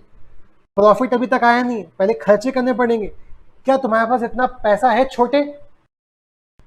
सर अभी तो 21 साल में सीए बनाऊं सर, पैसा ही नहीं है सर। ओह, तो ये छोटू हमें कंपटीशन नहीं दे पाएगा। क्यों नहीं दे पाएगा? कैपिटल नहीं है। तो मार्केट में कैपिटल होना एक बहुत इंपॉर्टेंट एस्पेक्ट है। अगर न्यू एंट्रेंट आ रहा है और एग्जिस्टिंग प्लेयर के पास पहले से बहुत कैपिटल है, तो न्यू एंट्रेंट के पास अगर कैपिटल की कमी है तो वो ज्यादा दिन तक कॉम्पीट नहीं कर पाएगा। जैसे कि जियो ने किया, जियो ने 2016 में क्या किया, प्राइस एकदम सस्ते कर दिए। जियो मार्केट में क्यों कूद पाया? सर अच्छा खासा यहाँ पे एयरटेल बैठा हुआ था, जियो फिर भी एयरटेल की मार्केट को कैसे खा गया? नया खिलाड़ी था, एयरटेल पहले से एग्जिस्ट करता था, बिकॉज जियो के पास बहुत कैपिटल थी। जियो ने बोला मैं 1 साल लोगों को फ्री में इंटरनेट चलाने के लिए दे दूंगा। एयरटेल बोलेगा यार हम फ्री तो नहीं कर सकते, इतना पैसा तो नहीं है हमारे पास, कुछ तो पैसा लेंगे हम। यहाँ जियो फ्री करके बैठ गया, तो ऑब्वियसली बात है इंडिया कस्टमर कैसा है, चीप और बेस्ट वाला, वो जियो पे कूद गया, सस्ते पे कूद गया। और आप देखो आज जियो एयरटेल का मार्केट खा के बैठा हुआ है। तो अगर न्यू इंजन तुम्हें कूदना है तो तुम्हारे पास कैपिटल होनी चाहिए। कैपिटल है, कैपिटल है, कैपिटल है तो तुम इंडस्ट्री में कूद सकते हो। लेकिन रुकावट है, रुकावट है, तुम नहीं कूद पाओगे अगर अगर अगर तुम्हारे पास कैपिटल की कमी है। तो कॉमन बैरियर क्या है? Capital requirement. पढ़ेंगे अब इसके अंदर। अब आप जो पढ़ेंगे ना तो आपको कुछ नया एस्पेक्ट नहीं मिलेगा, आपको कुछ ऐसा नहीं मिलेगा कि जो आपको लगे कि रट्टा मारना है, याद करना है। कॉन्सेप्ट समझ आ गया ना? किसी नई खिलाड़ी को एग्जिस्टिंग खिलाड़ी के साथ पंगे लेने हैं, एग्जिस्टिंग खिलाड़ी का मार्केट खाना है, एग्जिस्टिंग खिलाड़ी की सेल्स अपने पास करवानी है, तो उसके पास ह्यूज मात्रा में, एक काफी अच्छी मात्रा में कैपिटल होनी जरूरी है। और अगर नए खिलाड़ी तुम्हारे पास कैपिटल नहीं है तो तुम एग्जिस्टिंग खिलाड़ी को कंपटीशन कैसे दोगे, किस बेसिस पे दोगे? पढ़ेंगे, पढ़ेंगे क्या लिखा है। When a large amount of capital is required to enter into an industry, large amount of capital is required to enter into industry, and firm lacking fund, और जो फर्म घुस रही है उसके पास फंड की लैकिंग है, पैसे उसके पास है नहीं, तो effectively board from the industry, तो वो इंडस्ट्री से बार्ड हो जाएगी, इंडस्ट्री से बाहर हो जाएगी। दस enhancing the profitability of existing firm, इसलिए एग्जिस्टिंग फर्म के पास मार्केट में कंपटीशन आएगा नहीं, बिकॉज ऑलरेडी हम ही है, पैसे हैं, तेरे पास नहीं है तो आएगा नहीं, आएगा नहीं तो हम ही कस्टमर बेचते रहेंगे, यानी मार्केट में कंपटीशन कम रहेगा और हम पैसे कमाते रहेंगे। For example, huge investment are needed to build production facility and establish brand awareness among people for entry into pharmaceutical industry. तो यहाँ पे इन्होंने एग्जांपल दिया फार्मास्यूटिकल इंडस्ट्री का, कि फार्मास्यूटिकल इंडस्ट्री में ब्रांड नेम बहुत इंपॉर्टेंट है। तो ब्रांड नेम बनाने के लिए आपको बहुत सारी मार्केटिंग करनी पड़ेगी, बहुत सारे एडवर्टीजमेंट कैंपेन चलाने पड़ेंगे। इतना पैसा है नहीं तो सॉरी, तुम्हारी दवाई बिक ही नहीं पाएगी, बिकॉज लोग तुम्हारी दवाई पे भरोसा नहीं करेंगे, बिकॉज तुम्हारे ब्रांड से जुड़े हुए नहीं है। डाबर का पुदीना लोग ऐसे ही खरीद लेते हैं, बिकॉज डाबर एक बहुत बड़ा ब्रांड है, तो डाबर ने बहुत पैसे खर्च किए।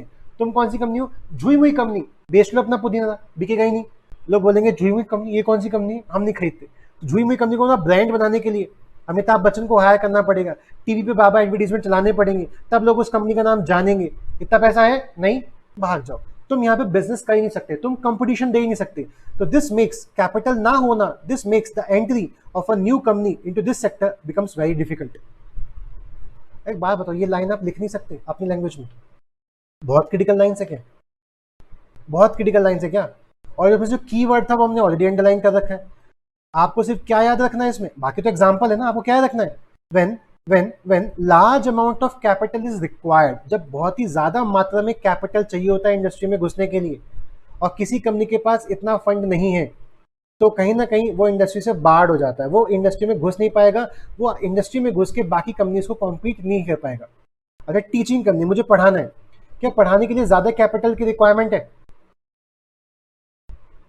नहीं, एक छोटा सा कैमरा चाहिए, ठीक है, एक लैपटॉप चाहिए, घर पे बैठ के पढ़ाना शुरू कर सकते हो।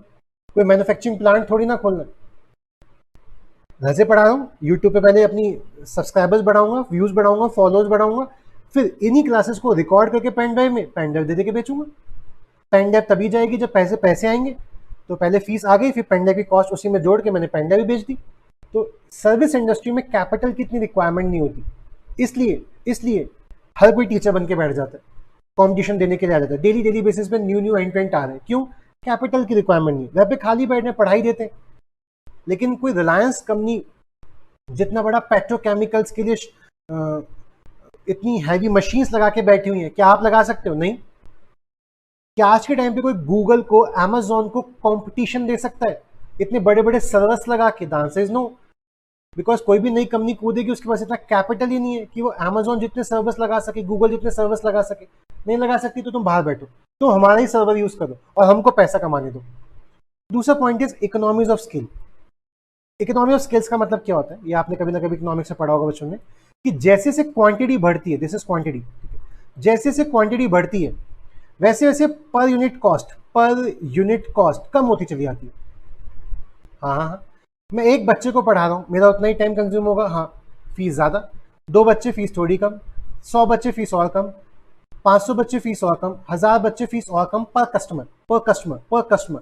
तो भाई जितना क्वांटिटी बढ़ेगी, जितनी क्वांटिटी आपकी बढ़ेगी, पर यूनिट कॉस्ट आपकी उतनी कम हो जाएगी। इसे कहते हैं इकोनॉमीज ऑफ स्केल, यानी जितना आपका स्केल बढ़ेगा उतना आप इकोनॉमिक होते जाओगे। बात को समझेंगे। नया कंपेटिटर कूदा, नया कंपेटिटर कूदा, और वो क्या कह रहा है, सर आप कितने में पढ़ाते हो, 10,000, सर ईएसएस मैं भी पढ़ाऊंगा 10,000, मैं भी पढ़ाऊंगा 10,000। बात को समझेंगे, थोड़ा प्रैक्टिकल होकर सोचेंगे। एक नया खिलाड़ी कूदा है, वो कह रहा है सर मैं फीस कितनी दूंगा, 10,000। अच्छा नया खिलाड़ी है, मार्केट में गुडविल नहीं है, मार्केट में भी कोई ज़्यादा नाम नहीं है, तो एकदम से भीड़ आ जाएगी, नहीं सर।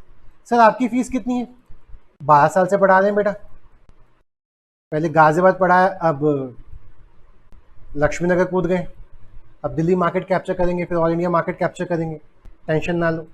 तो आपके पास 12 साल का एक्सपीरियंस, इसके पास 1 साल का एक्सपीरियंस, 10,000 10,000। बच्चे कितने बैठे हैं तुम्हारे पास, 50। बच्चे कितने बैठे हैं तुम्हारे पास, 500। समझना प्यास ध्यान से। ये बंदा क्या बोल रहा है, कस्टमर फीस वहां मत दो, फीस यहां दो, 10,000 ही फीस है। ऐसे करोगे तुम, अपने बच्चे पढ़ाओ, ऐसे गंदी गंदी मार्केटिंग क्यों करते हो।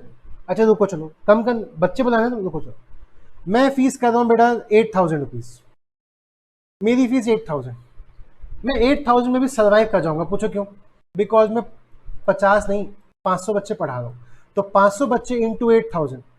सर सर आप तो मस्त छाप गए सर, 40 लाख रुपए की इनकम हो गई सर आपको। आप समझो, इसने बोला मैं भी फीस कर दूंगा 8,000। अच्छा मेरा बच्चा मेरे पास ही रुक जाएगा बिकॉज मैंने ही फीस कम कर दी, इसका बच्चा इसके पास रुका देगा बिकॉज फीस इसके पास कम है। तो ये कितना कमा रहे हैं भाई साहब, ये कमा रहे हैं 4 लाख, मैं कमा रहा हूँ 40 लाख, मैंने फीस और कम कर दी। मैंने बोला मैं फीस कर रहा हूँ 6,000 रुपीज, ये कह रहे सॉरी मैं इससे कम ना कर पाऊंगा बिकॉज मुझे अपनी पूरे साल भर की जिंदगी, साल भर चलाने के लिए इतना पैसा तो चाहिए कि मैं अपना पूरा जीवन व्यापन मेंटेन कर सकूं एक पूरे साल में। 8,000 से कम नहीं कर पाऊंगा बिकॉज कस्टमर कम है, और एक कस्टमर दिख रहा है कि मेरी फीस तो और कम हो गई, तो कह रहा है यहाँ पे मैं 8,000 दूंगा, यहाँ पे 6,000 दूंगा। तो ये कस्टमर भी मेरे पास उठ के आ गया, और जब ये कस्टमर मेरे पास उठ के आ गया तो मेरे पास कस्टमर हो गए 550 इंटू 6,000, मैं पूरा कमा गया, इसकी बैंड बच गई। मैं किस में खेल गया, इकोनॉमीज ऑफ स्केल में। क्वांटिटी जितनी ज़्यादा बढ़ी मैंने अपनी कॉस्ट उतनी कम कर ली। तो कई बार इस वजह से भी आप मार्केट में नए एंट्रेंट को घुसने नहीं देते। तो IBM हो गया, इंटेल हो गया, सैमसंग हो गया, ये सब कंपनीज हैं जो इकोनॉमीज ऑफ स्केल्स में डील कर रही हैं, यानी इतनी क्वांटिटी में प्रोडक्शन करती हैं कि इनका जो प्रोडक्ट कॉस्ट है वो ऑलरेडी बहुत सस्ता है। तो मार्केट में कोई जब नया खिलाड़ी IBM की मशीन, IBM के चिप्स टूल्स बनाता है, कंपटीशन में आता है, तो कहता है भाई मेरा चिप 25,000, IBM तुम्हारा कितना, IBM कहती है 6,000। तो कोई कंपनी अपने लैपटॉप में किसकी चिप लगाएगी, IBM की या किसी एरे गैरे की, IBM की, बिकॉज वो इतना सस्ता बिकता है, बिकॉज उसके पास इकोनॉमीज ऑफ स्केल है। तो एक बंदा जिसके पास इकोनॉमी ऑफ स्केल है वो अपनी कॉस्ट को बहुत कम लेके चल रहा होगा। अगर बहुत ही कम कॉस्ट होगी तो मार्केट में जो नया खिलाड़ी आएगा वो इतनी कम कॉस्ट रख नहीं पाएगा बिकॉज उसके पास इतनी क्वांटिटी नहीं है कि वो पर पर्सन की क्वांटिटी मिनिमम से मिनिमम पैसे में भी ज़्यादा से ज़्यादा गेम खेल सके। आई बात समझ में, पढ़ेंगे इस बात को क्या लिखा है। Many industries are characterized by economies activity driven by the economic scale. Economy of scale refers to declining in the per unit cost of production as volume grow. जैसे से आपकी क्वांटिटी बढ़ेगी per unit cost कम हो जाएगी। A large firm that enjoy economy of scale can produce high volume of goods at successful lower cost. This trend to discourage new entrant, ये new entrant को discourage कर देता है। क्यों, उसको क्या लगता है पर कस्टमर कितना कमा रहा है, पर कस्टमर कितना कमा रहा है, पर कस्टमर से भी ये 1,000 रुपये कमा रहा है, लेकिन ये 5,000 बच्चों को पेन ड्राइव बेचता है इसलिए इतना छाप लेता है, और एकदम से मेरे पास 5,000 आएंगे, शुरुआत में तो 50-60 बच्चे पढ़ा लूंगा वही बहुत है, तो उसमें मेरे को 1,000 पर कस्टमर पे फायदा नहीं है, 50 रुपये कमाऊंगा साल का। छोड़ो यार, इस बिजनेस में कूदते ही नहीं, इस मार्केट में घुसने का फायदा नहीं। और अगर ऐसा होगा तो आपकी कंपनी में, आपकी इंडस्ट्री में कभी भी कोई न्यू एंटेंट आएगा ही नहीं आपको कॉम्पिटिशन देने के लिए। Point number 3, product differentiation. New एंट्रेंट तो मार्केट में हिट हो सकते हो, न्यू एंट्रेंट आप मार्केट में हिट हो सकते हो। नया खिलाड़ी क्या कह रहा था, नया खिलाड़ी बोलता है मैं सी हूं। आप खुद कंपेयर कर सकते हैं मार्केट में जितने भी कंपेटिटर्स हैं, ईएसएसएम पढ़ाने वाले जितने भी टीचर्स हैं, जितने भी टीचर आपको ईएसएसएम करंटली पढ़ा रहे हैं और जो फेमस हैं, आप बैकग्राउंड चेक करना, उसमें से कोई भी कंप्यूटर इंजीनियर नहीं होगा। आप उनकी पोस्ट देखेंगे तो कोई सीए हो सकता है, कोई एलएलबी हो सकता है, कोई एमबीए हो सकता है, ठीक है। आईटी पढ़ाने वाले ये लोग हैं, ये हैं आईटी पढ़ाने वाले, ठीक है। कोई भी कंप्यूटर इंजीनियर नहीं है, सॉफ्टवेयर इंजीनियर नहीं है, बिजनेस एनालिस्ट नहीं है, और फिर भी ये लोग आपको पढ़ा रहे हैं।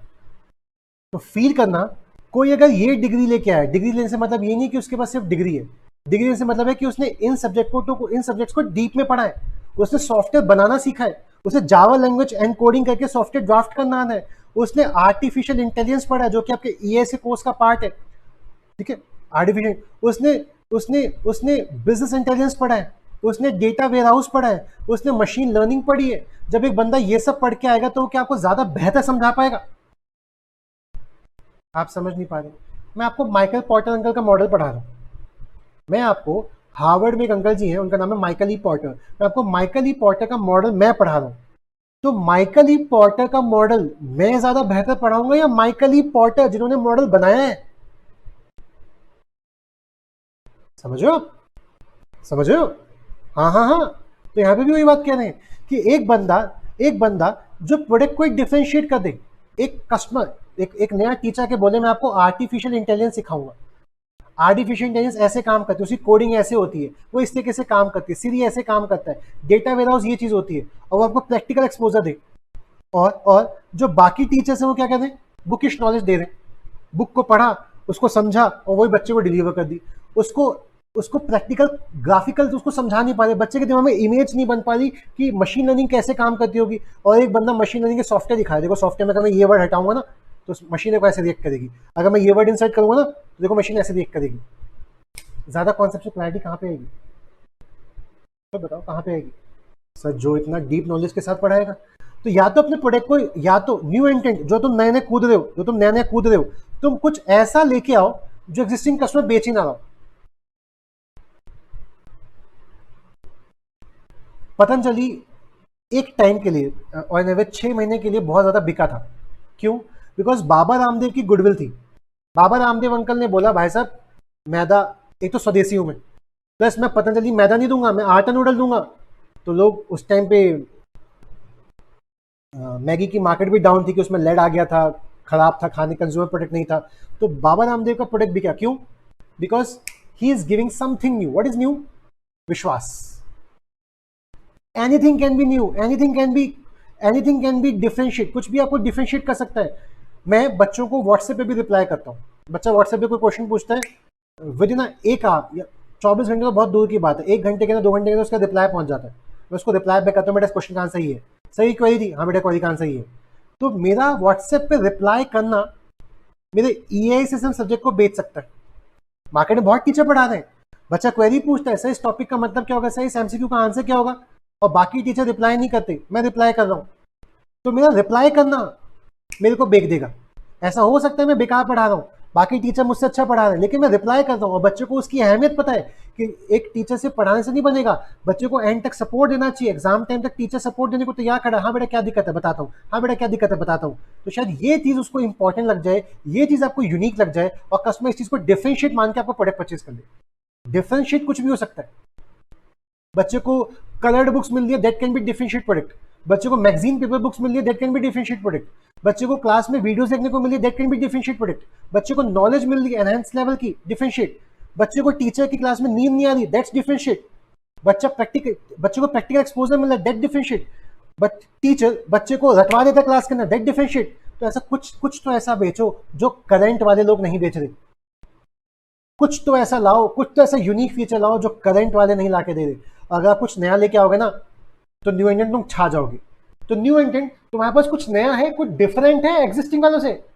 नहीं, कुछ डिफरेंट नहीं। तो फिर तुम क्या ही बिकोगे यार। बैरियर है, तुम नहीं चल पाओगे भाई।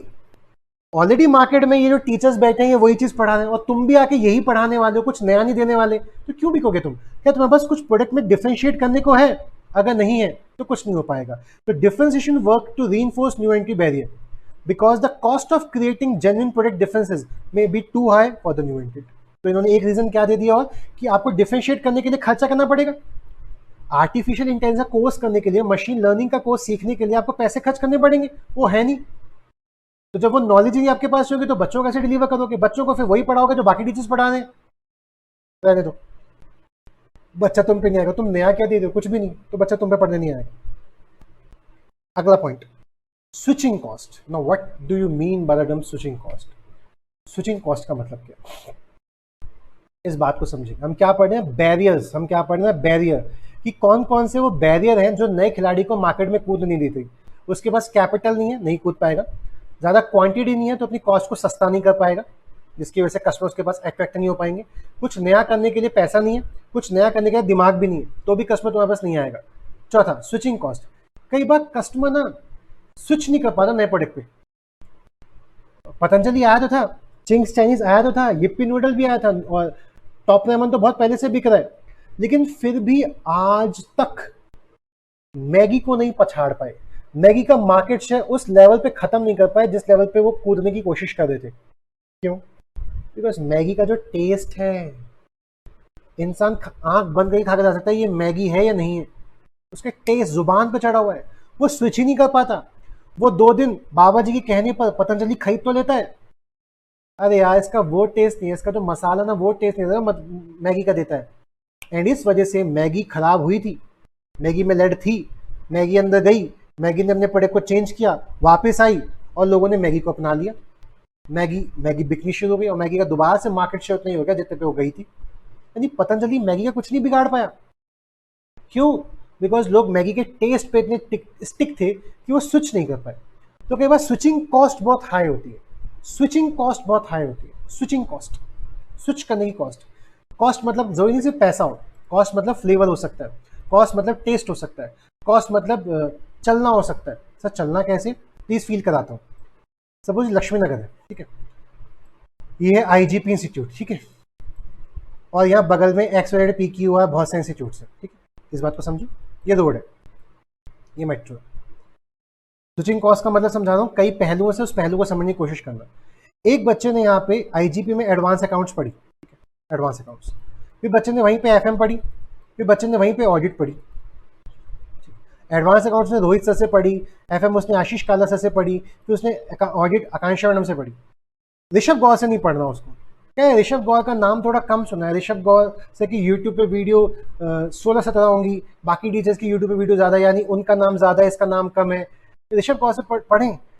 बच्चे कह तो रहे हैं बहुत अच्छा पढ़ाते हैं, लेकिन कैसे विश्वास करें? पहले इस्तेमाल करें फिर विश्वास करें। तो ये डेमोन्स्ट्रेशन क्लास गलती क्यों है? ताकि आपको पता चल सके कि मार्केट में कौन सा टीचर कैसे पढ़ाता है, ताकि आप अपना फ्लेवर पहचान सको। किस टीचर से पढ़ के आपको नींद नहीं आ रही, किस चीज़ से पढ़ के आपको कॉन्सेप्चुअल क्लैरिटी बढ़ रही है, तो हम उस चीज़ से पढ़ लेंगे। इस टीचर के साथ हमारा, इस टीचर के साथ हमारा ट्यूनिंग अच्छी बैठ रही है, हम इससे समझ सकते हैं, इसका समझाने का तरीका हमें समझ आ रहा है। इसलिए डेमोन्स्ट्रेशन क्लास हर टीचर डालता रहता है, तो मैंने भी डाल दी। अब बच्चे के पास 2 ऑप्शन है, या तो वो यहीं पढ़े आईजीपी में, ठीक है, या फिर वो यहाँ दूर यहाँ पे ये सब जगह पे ईएसएसएम पढ़ाने वाले XYZ ABC फैकल्टी, वो यहाँ पे भी जा सकता है। फील करेंगे प्लीज, मैं रीजन दे रहा हूँ। क्या छोटे छोटे रीजन होते हैं मार्केट में न्यू एंट्रेंट के ना हिट होने पे। अब ये भी नया खिलाड़ी कूदा है, ये भी नया खिलाड़ी कूदा है, ये भी नया खिलाड़ी, ये भी नया खिलाड़ी, ये भी नया खिलाड़ी, ये भी नया खिलाड़ी। स्विचिंग कॉस्ट वर्ड समझा रहा हूँ, ये नए खिलाड़ी नहीं सब पे लगेगा। स्विचिंग कॉस्ट वर्ड समझा रहा हूँ, सिर्फ स्विचिंग कॉस्ट। बच्चे ने देखा 3 क्लास लगातार यहाँ है, और जब मैं आईजीपी से निकलूंगा और भाग के दूसरे कोचिंग इंस्टीट्यूट जाऊंगा, तो यहाँ से यहाँ जाने में मेरे 15 मिनट वेस्ट होंगे। निकल के यहाँ से वहाँ जाने में मेरे 15 मिनट वेस्ट होंगे। उसके बाद जब मैं क्लास लूंगा, फिर मुझे दोबारा भाग के आईजीपी में आना पड़ेगा, बिकॉज अब मैंने एडवांस अकाउंट्स लिए, एफएम लिए, अब मैं ईएसएम पढ़ने के लिए जा रहा हूँ। ईएसएम पढ़ने का दोबारा मैं ऑडिट पढ़ने के लिए दोबारा आऊंगा। गर्मी हो रही है, जून का सीजन है, अच्छा खासा एसी के अंदर बैठा हूँ, मैं बाहर निकला, 15 मिनट पसीने पसीने हुआ, फिर लंच कब करूंगा, फिर भाग 10-15 मिनट लंच किया, फिर दूसरा टीचर आगे पढ़ानी है, फिर वहां से पढ़ के भागा, फिर 15 मिनट भागा, फिर यहाँ इतनी गर्मी है, एक ही जगह पे सारी कोचिंग मिलती है, तो बताओ। हाँ, ऋषभ गौर यहाँ पढ़ाते हैं, पढ़ रहे हैं पे सिस्टम, पढ़ रहे हैं, यहीं पढ़ेंगे यहीं, बिकॉज हम अपना आधा घंटा वेस्ट नहीं करना चाहते, स्विच कर जाते, लेकिन स्विच करने की कॉस्ट बहुत है, इतनी गर्मी कौन झेले, लंच करने का टाइम नहीं मिलेगा, जो आधे घंटे का ब्रेक है उसमें हम एंजॉय नहीं कर पाएंगे, बस इधर उधर जाने आने में लगा रहेगा। स्विच नहीं कर रहे, हम नहीं कर रहे स्विच करने की बहुत कॉस्ट है, बहुत कॉस्ट है। या फिर दूसरा इंस्टीट्यूट फॉर एग्जांपल 1 किलोमीटर दूर होता, वहां पहुंचने में आधा घंटा लगेगा, तब तक उसकी क्लास शुरू हो चुकी होगी, फिर वापस नहीं भैया, स्विच नहीं कर सकते, स्विच करने की कॉस्ट बहुत ज्यादा है। जैसे मैंने आपको बताया मैगी का टेस्ट था, हमने स्विच किया, हमने पतंजलि यूज किया, स्विचिंग कॉस्ट, इसका टेस्ट नहीं दे पाए पतंजलि, तुम पे शिफ्ट नहीं हो पाएंगे, बेशक तुम नए खिलाड़ी हो, बेशक तुम सस्ते हो, लेकिन मैं स्विच नहीं कर पाऊंगा बिकॉज मुझे इसका टेस्ट बहुत जचता है। तो कई बार कस्टमर स्विच नहीं कर पाता बिकॉज उसको स्विच करने की कॉस्ट बहुत ज़्यादा महंगी लग रही है। वो कॉस्ट टेस्ट में हो सकती है, वो कॉस्ट टाइम कंज्यूमिंग की वजह से हो सकती है, वो कॉस्ट पैसे में हो सकती है, and so on, that's the switching cost. समझे? हाँ, to succeed in an industry new entrant must be able to persuade, वो कस्टमर्स को पटा सके, परसुएड मतलब पटा सके एग्जिस्टिंग कस्टमर को ऑफ द अदर कंपनी कि स्विच करो मेरे प्रोडक्ट में, आप उनका प्रोडक्ट यूज मत करो, आप मेरा प्रोडक्ट यूज करो। चिंग्स चाइनीज क्या बोल रहा है, पतंजलि क्या बोल रहा है, आप मैगी मत खाओ, मेरा प्रोडक्ट खाओ। To make a switch buyer may need to test a new firm product, negotiate new product, train employ to use the equipment, modify facilities for product use. अब एक कंपनी है, उस कंपनी के अंदर माइक्रोसॉफ्ट लगा हुआ है, बेस्ट एग्जांपल है माइक्रोसॉफ्ट का, उस कंपनी के अंदर माइक्रोसॉफ्ट लगा हुआ है ना, और आप सभी को माइक्रोसॉफ्ट ऑफिस चलाना आता है, माइक्रोसॉफ्ट विंडोज आपको चलाना आता है, बिकॉज माइक्रोसॉफ्ट विंडोज माइक्रोसॉफ्ट वालों ने साफ कर रखा है फॉर नॉन कमर्शियल पर्पज, हमने आपको पायरेसी अलाउ कर रखी है। एक बंदा फ्री का पायरेटेड सॉफ्टवेयर लगा के अपने लैपटॉप में माइक्रोसॉफ्ट चला सकता है, अब उससे कोई पैसे नहीं लेंगे। तो एक इंसान घर में क्या चला सकता है, माइक्रोसॉफ्ट, कंपनी में जाते हैं, कंपनी कहती है हमारे पास भी माइक्रोसॉफ्ट है। अब एक नई कंपनी आई, नई कंपनी कह रही है सर आप माइक्रोसॉफ्ट मत यूज करो, आप iOS यूज करो, तो कंपनी कह रही है नहीं यार, हम तो किससे खरीदते हैं, हम माइक्रोसॉफ्ट से खरीदते हैं, हम तुमसे खरीदेंगे, तुम्हारा काम करने का तरीका अलग है, हमारी कंपनी में जितने भी एम्प्लॉय हैं हमें उन सबको iOS चलाना सिखाना पड़ेगा, तो हमें तो बहुत सारे खर्चे हो जाएंगे अगर मैं तुम्हें परचेज कर लिया, तो तुम्हें परचेज कर रहे हैं, समझ आ रहा है, माइक्रोसॉफ्ट हमें बेच रहा है अपना सॉफ्टवेयर 50,000 रुपये पर मंथ में, आप हमें बेचो 40,000 पर मंथ में, 10,000 सस्ता है आपका सॉफ्टवेयर, मान लिया, लेकिन इतने सारे एम्प्लॉय को ट्रेनिंग दिलवाना, इतने सारे एम्प्लॉयज को ट्रेनिंग दिलवाना, तो मैं मान के चल रहा हूँ 20,000 रुपये लग जाएंगे पर मंथ के हिसाब से। अगर मैं एम्प्लॉयज को ट्रेनिंग दिलवाऊंगा तो आपका सॉफ्टवेयर 40 का नहीं है, आपको तो 40 + 20 60 का पड़ गया। भाई माइक्रोसॉफ्ट ऑलरेडी सस्ता है 50 का, तो मैं तेरा क्यों यूज करूंगा, मैं तो माइक्रोसॉफ्ट यूज करूंगा बिकॉज ऑलरेडी मेरी कंपनी के एम्प्लॉयज को माइक्रोसॉफ्ट चलाना आता है। तो एक कंपनी अच्छा खासा यूज कर रही थी माइक्रोसॉफ्ट, वो iOS सस्ता है फिर भी शिफ्ट नहीं हो पा रही, iOS न्यू एंट्रेंट है फिर भी शिफ्ट नहीं हो पा रही, क्यों? स्विच कॉस्ट महंगी है। Cost can be in profit, cost can be in money sense, cost can be in time sense, cost can be in taste sense, anything. मन नहीं कर रहा यार, कोलगेट करते थे, पतंजलि का किया दंत कांति, नहीं यार वो ताजगी वाली फीलिंग नहीं आ रही, मैं तो कोलगेट ही करूंगा, तो लोग दोबारा से कोलगेट पे शिफ्ट हो गए, स्विच नहीं कर पाए बिकॉज स्विचिंग की कॉस्ट ज़्यादा थी। तो न्यू एंट्रेंट तो मार्केट में क्यों नहीं कर पाओगे, बिकॉज लोगों जो स्विच करते उनको स्विच करने की कॉस्ट थोड़ी ज़्यादा लग रही है, और कॉस्ट की वजह से वो आपके पास शिफ्ट नहीं कर पाएगी। नेक्स्ट इज ब्रांड आइडेंटिटी, ये कई बार बहुत मैटर करता है।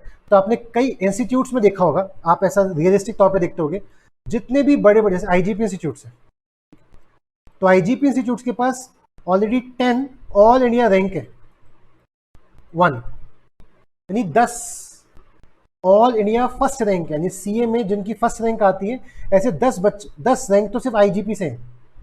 अब कोई दूसरा इंस्टीट्यूट खुला, XYZ इंस्टीट्यूट, कोई XYZ इंस्टीट्यूट खुला, उसके पास अभी नया खुला ना, 1 साल हुआ है, बच्चे बस पढ़ाए हैं, वो बच्चे भी एग्जाम देंगे, फिर रैंक आएगी कभी नहीं आएगी पता नहीं, बच्चे भी कम थे, तो उसके पास अभी भी एक भी रैंक नहीं है।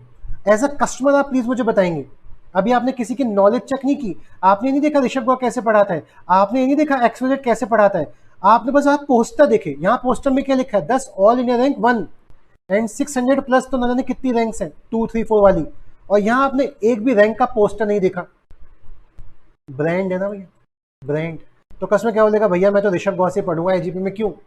बिकॉज ब्रांड है भैया, यहाँ पे हर बार रैंक आती है, वहाँ तो कोई रैंक कोई हैंक नहीं, और रैंक नहीं है तो कोई ब्रांड नहीं है तुम्हारा।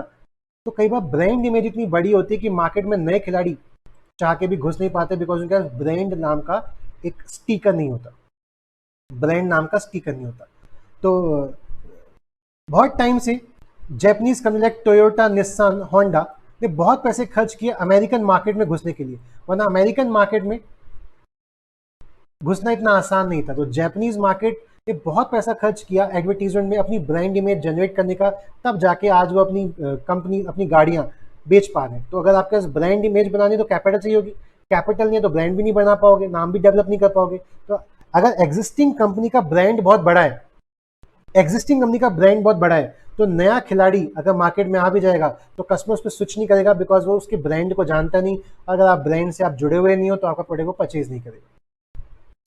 तो न्यू एंट्रेंट ऑफन एनकाउंटर करेगा significant difficulty in building up the brand identity, because to do they have to must commit substantial resources over a long period. आपको बहुत टाइम तक पैसे खर्च करने पड़ेंगे।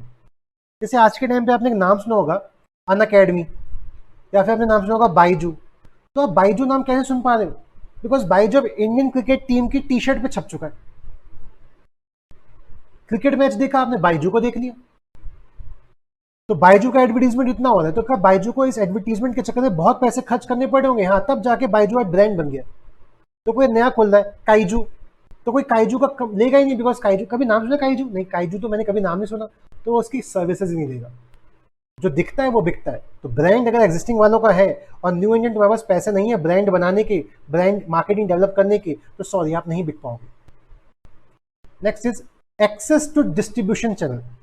Access to distribution channel please समझना, please समझेंगे। एक कंपनी है आईटीसी, इंडियन टोबैको कंपनी।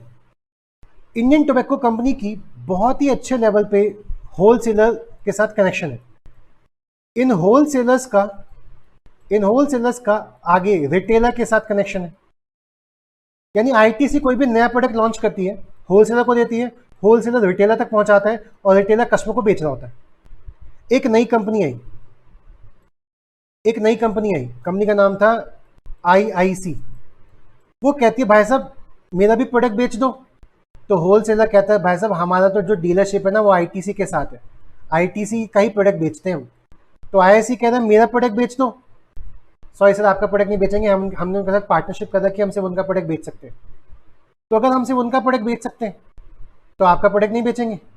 आपका प्रोडक्ट नहीं बेचेंगे मतलब आपको किसी छोटे मोटे रिटेलर के पास जाना पड़ेगा, और उस रिटेलर की ज़्यादा पहुंच होगी नहीं। तो आप कितना ही अच्छा प्रोडक्ट सही, आप बिक नहीं पाओगे, बिकॉज आपके पास डिस्ट्रीब्यूशन नेटवर्क नहीं है। नहीं समझ पा रहे? दोबारा समझाता हूँ नया एग्जाम्पल लेके। आईजीपी है, देखो अब तो आजकल इंटरनेट क्लासेस चल चुकी हैं, गूगल ड्राइव, पेन ड्राइव चल चुके हैं, लेकिन आज से 3 साल पहले पैन इंडिया लेवल पे इंटरनेट क्लासेस का बहुत फैशन था, सैटेलाइट क्लासेस का बहुत फैशन था। ठीक है, तो बात को समझेंगे। आईजीपी की ब्रांचेस नोएडा, गुड़गांव, गाजियाबाद, लखनऊ, कानपुर, मेरठ, मुंबई, पुणे, कोलकाता, हर जगह पे आईजीपी ने अपनी ब्रांच खोल दी। ठीक है, ये सब लोग आईजीपी के डिस्ट्रीब्यूटर हैं। यानी आईजीपी दिल्ली से अपनी क्लास ब्रॉडकास्ट करता था और ये लोग यहाँ बच्चे बैठा के उन बच्चों को क्लासेस देखने का एक्सेस का प्रोवाइड देते थे। एक नया बंदा आया, उसका नाम पीपीपी कह रहा है मुझे भी अपनी कोचिंग क्लासेस बेचनी है, लेकिन उसका कोई डिस्ट्रीब्यूशन खरीदने को तैयार नहीं है, कोई भी उसका फ्रेंचाइजी लेने को तैयार नहीं है। अब जब कोई उसकी कोई फ्रेंचाइजी नहीं लेगा तो उसको बेचेगा कौन? कस्टमर तक, वो खुद।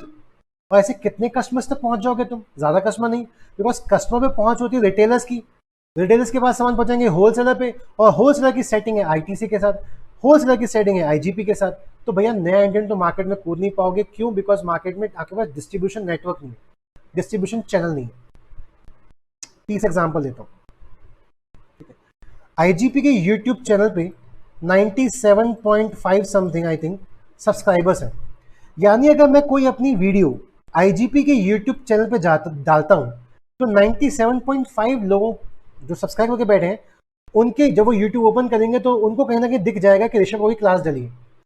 तो ऋषभ गौर की जो क्लासेस हैं वो कितने लोग देख सकते हैं, कितना व्यू मिल सकता है, देखे ना देखे बात अलग है। बिकॉज में से बहुत सारे बच्चे सीए बन चुके होंगे, बहुत सारे बच्चे भी फाउंडेशन वाले होंगे, बट एक एजम्पशन ले रहे हैं। कितने बच्चे इस वीडियो को देख सकते हैं कि मैं यूट्यूब पे वीडियो डालूंगा इस एसएम की? सर 97.5 सब्सक्राइबर लोग आपको व्यू कर सकते हैं। तो अगर आप इन 97,500 लोगों ने आपको व्यू किया तो ऑलरेडी आपके व्यू इतने ज्यादा हो गए। और कस्टमर ये तो देखता है इसी क्लास के व्यू ज्यादा है मतलब ये टीचर अच्छा है, इसके व्यू कम है ये बेकार है।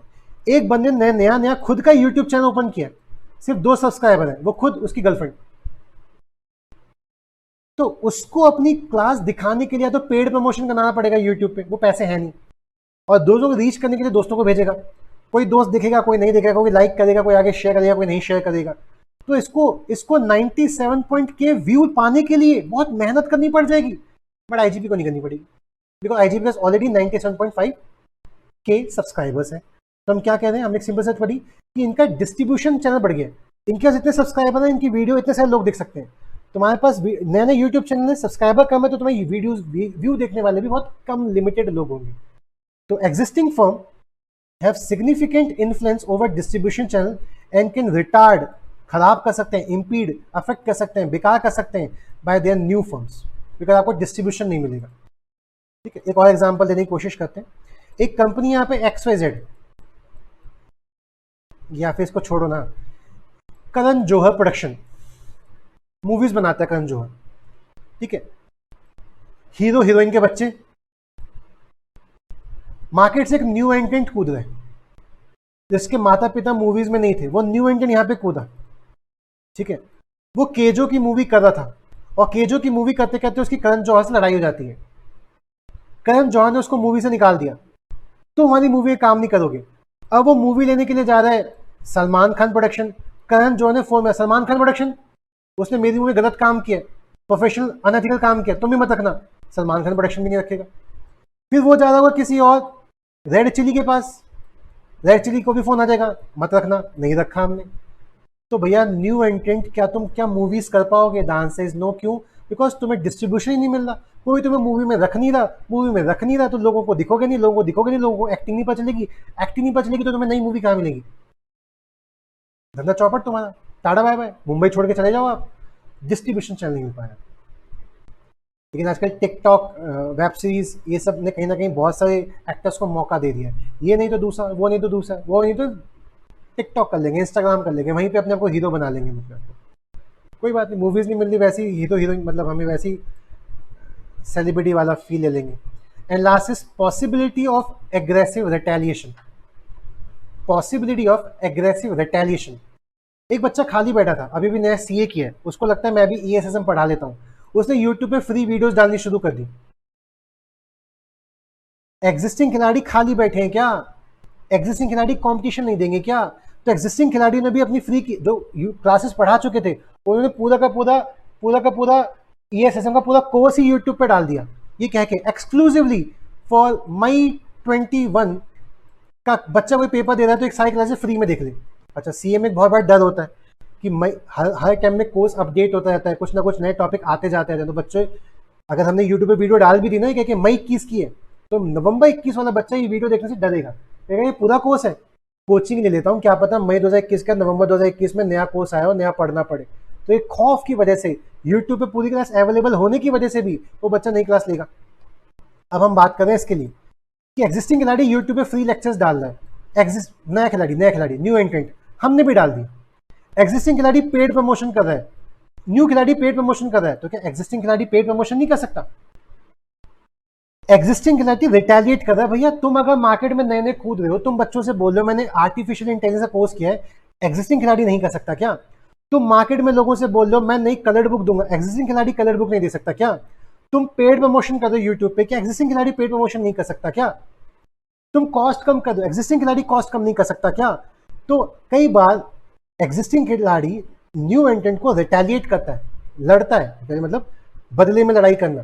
तुमने किया तो हम भी रिटेलिएट करेंगे, तुमने लड़ाई किया तो हम भी काउंटर वॉर करेंगे। तो अगर एग्जिस्टिंग खिलाड़ी ने काउंटर वॉर करनी शुरू की तो न्यू खिलाड़ी कहीं के नहीं रहोगे तुम, कहीं के नहीं रहोगे तुम। यानी कोई नई कंपनी आई है, पीपीक्यू टेलीफोन कंपनी, कह रही हम देंगे आपको इंटरनेट फ्री। जियो बोल रहा है आजा, जियो बोल रहा है मैं आपसे अगले 1 साल के लिए फ्री देने को तैयार हूं। वो नई खिलाड़ी अगले 1 साल तक का फ्री खर्चा झेल पाएगी? बहुत कैपिटल होनी चाहिए उसके लिए, नहीं झेल पाएगी सर। तो भैया 1 साल तक वो टिकेगी। और जियो के पास तो बहुत पैसा होगा, मैं अगले साल के लिए फ्री कर रहा हूँ, तो कंपनी बोलेगी टाटा बाय बाय, मैं जा रही हूँ। और जब वो चली जाएगी तो फिर जियो आपसे जो चाहे वो पैसा चार्ज कर सकता है। तो कई बार न्यू खिलाड़ी आते हैं लेकिन एग्जिस्टिंग खिलाड़ी एग्रेसिव तरीके से रिटेलिएट करते हैं कि नया खिलाड़ी मार्केट में टिक नहीं पाता। Sometimes there may a threat of aggressive retaliation by incumbent can deter entry by other firms into existing industry. For example, introduction of new product by a new firm may lead incumbent firms. अच्छा, incumbent word आपको बार बार देखने को मिल रहा है। हाँ, आपको incumbent का मतलब नहीं पता, क्या करेंगे, पीछे जाएंगे ग्लॉसी में चेक करेंगे, सब कुछ है बेटा हमारे पास, सब कुछ। इनकम्बेंट का मतलब क्या है, द पर्सन हु हैज और हैड पर्टिकुलर ऑफिशियल पोजीशन, यानी इसके पास ऑलरेडी 40% बच्चा इसमें पढ़ा था, 60% बच्चा बिखरा हुआ था, XYZ PQ1 ना जाने कितने लोग मिला के 60% बच्चा पढ़ाए थे, और ये टीचर अकेला तौर पे 40% बच्चा पढ़ा रहा था। ठीक है, अब एक नया खिलाड़ी आया, वो कहना मैं भी कुछ बच्चे पढ़ाऊंगा, मैं अच्छा पढ़ाता हूँ। तो जो एग्जिस्टिंग खिलाड़ी जिसके पास ऑलरेडी 40% मार्केट शेयर है, क्या उसका मार्केट शेयर हिलेगा? कुछ बच्चे उसको छोड़ के जाएंगे, कुछ कस्टमर्स को छोड़ के जाएंगे, हाँ। तो उसके पॉइंट ऑफ व्यू से बात लिखी है, क्या बात लिखी है, हम पढ़ रहे हैं, क्या लिखा है, introduction of product by a new firm, नई कंपनी ने एक नया प्रोडक्ट लॉन्च किया, में लीड उसके से हो क्या जो पहले से इनकम्बेंट फर्म है, मतलब जो पहले से ऑलरेडी एक औकात रखी हुई फर्म है जिसके ऑलरेडी मार्केट शेयर है, वो रिड्यूस कर देगी अपने प्रोडक्ट प्राइस। कितने का बेचा? 8, मैं 6 का बेचूंगा, 6 मैं फ्री का बेच रहा हूँ भाई। And increase the advertisement budget. तू एक एडवर्टीजमेंट का बजट रखता होगा, मेरे पास बहुत पैसा कमाया मैंने, मैं एडवर्टीजमेंट चलाता रहूंगा। तो सर हिंदुस्तान यूनिलीवर ने यही किया, कोलगेट पामोलिव ने यही किया, बहुत पैसा खर्च किया और पतंजलि से फाइट करने के लिए उसके टूथपेस्ट में। तो हिंदुस्तान लीवर का है पेप्सोडेंट, पामोलिव का है कोलगेट, पतंजलि आया था तो इन्होंने भी अपने एडवर्टीजमेंट डबल कर दिए। माँ, मैं अपने बच्चे को देती हूँ कोलगेट, कोलगेट से मुझे मिलता है एक संपूर्ण विश्वास, इसलिए मैं आपको सलाह देती हूँ कि आप भी कोलगेट कीजिए। ऐसे एडवर्टीजमेंट बढ़ा दिया, कोलगेट वेद शक्ति ले आए, तो ऐसा करके उन्होंने कहीं ना कहीं पतंजलि का जो मार्केट शेयर बढ़ रहा था वो दोबारा से रुक गया, एक लेवल पे आके रुक गया, और कोलगेट अपना मार्केट शेयर दोबारा से रिटेन कर पाया। तो एग्जिस्टिंग खिलाड़ी, जब नए खिलाड़ी मार्केट में कूदते हैं तो एग्जिस्टिंग खिलाड़ी रिटेलिएट करता है, क्या करता है, एडवर्टीजमेंट मैं और ज्यादा करूंगा, सस्ता कर रहा है मैं और सस्ता करूंगा। इसकी वजह से मार्केट से नए खिलाड़ी को हम आउट कर सकते हैं, या नए खिलाड़ी के आने का हमें डर नहीं होगा, बिकॉज हम ऑलरेडी रिटेलिएट करने की क्षमताएं रखते हैं। हाँ हाँ, हो। तो ये कुछ रीजंस थे, ये कुछ पॉइंट थे जो आईसीएस हमें पढ़ने को कहता है। आईसीएस में क्वेश्चन कैसे पूछेगा, ये आपने कॉन्सेप्ट पढ़ा, ठीक है, इसका क्वेश्चंस भी एक बार देख लेते हैं। अब आईसीएस क्वेश्चन कैसे पूछेगा, पढ़े। Rahul Sharma is the managing director of a company which is manufacturing truck. तो आप किसी कंपनी में अपॉइंट हुए जो ट्रक मैन्युफैक्चर करती है, तो Rahul Sharma is worried about the entry of new business. Rahul Sharma को डर है कि हमारी कंपनी तो ट्रक बनाती है, कुछ नए खिलाड़ी हमारे इंडस्ट्री में कूदना चाह रहे हैं, वो भी ट्रक बनाना चाह रहे हैं। तो राहुल शर्मा को पता होना चाहिए कौन कौन से बैरियर हैं जो राहुल को हेल्प करेंगे कि ऐसा थ्रेट आए ना, कि न्यू इंडियन हमें तगड़ा दे ही ना पाए। क्या न्यू इंडियन के पास कैपिटल है? नहीं। क्या सस्ता कर सकती है? नहीं। क्या कुछ नया बेच रही है? नहीं। कस्टमर स्विच कर पाएंगे? नहीं। क्या उसका ब्रांड है? नहीं। क्या डिस्ट्रीब्यूशन है? नहीं। क्या हम एग्रेसिव रिटेलिएट कर सकते हैं? हाँ। तो हमें नए खिलाड़ी से डरने की जरूरत नहीं है, हमें नए खिलाड़ी से डरने की जरूरत नहीं है, वो हमें कॉम्पिटिशन दे ही नहीं पाएगा, बिकॉज ये सारे पॉइंट बैरियर है उसके लिए। ये सब पॉइंटों की वजह से वो नया खिलाड़ी मार्केट में आके हमें कॉम्पीट कर ही नहीं पाएगा, हमसे लड़ ही नहीं पाएगा। ऐसे क्वेश्चन आएंगे, ऐसे में अगर आपको पढ़ना है, इसको अपना मान के पढ़ना कि हम अगर कल एस्ट्रेटेजी में पढ़ चुके हैं तो हम इसको लाइफ में कैसे यूज करने वाले हैं। कल मैं कोई नई कंपनी खोलूंगा तो मुझे भी डर होगा कि क्या कोई नया इन्वेंट कूद के मेरा बिजनेस खराब कर सकता है, तो मुझे पता होना चाहिए कि क्या मेरा जो धंधा है उसमें बहुत कैपिटल लगती है तो कोई चोनू मोनू तो आ नहीं पाएगा। क्या मेरे पास बहुत से कस्टमर है जिसकी वजह से मैं बहुत सस्ते में डील खेल पा रहा हूँ, हाँ, तो कोई नया कस्टमर आ नहीं पाएगा। क्या मेरे प्रोडक्ट में कुछ ऐसा है, क्या वो कुछ नया दे पा रहा है? नहीं आ पाएगा। क्या मेरे कस्टमर का जो टेस्ट है वो मेरे पास या किसी और के शिफ्ट कर जाएंगे? नहीं, जो टेस्ट दे रहा हूँ कोई दे नहीं सकता, स्विच कॉस्ट ही नहीं। क्या मेरा ब्रांड है? हाँ, उसका ब्रांड है। नहीं। क्या मेरे कस्टमर डिस्ट्रीब्यूशन नेटवर्क है? हाँ, तो आप बिकोगे। तो अगर आपके ये सब पॉइंट है तो आप बिकोगे, न्यू इंडियन से आपको फिर डरने की जरूरत नहीं है। तो इस टाइप के क्वेश्चन है। हाँ, कर पाओगे आप। आज के लिए इतना ही, नेक्स्ट क्लास में इसके आगे कंटिन्यू करेंगे।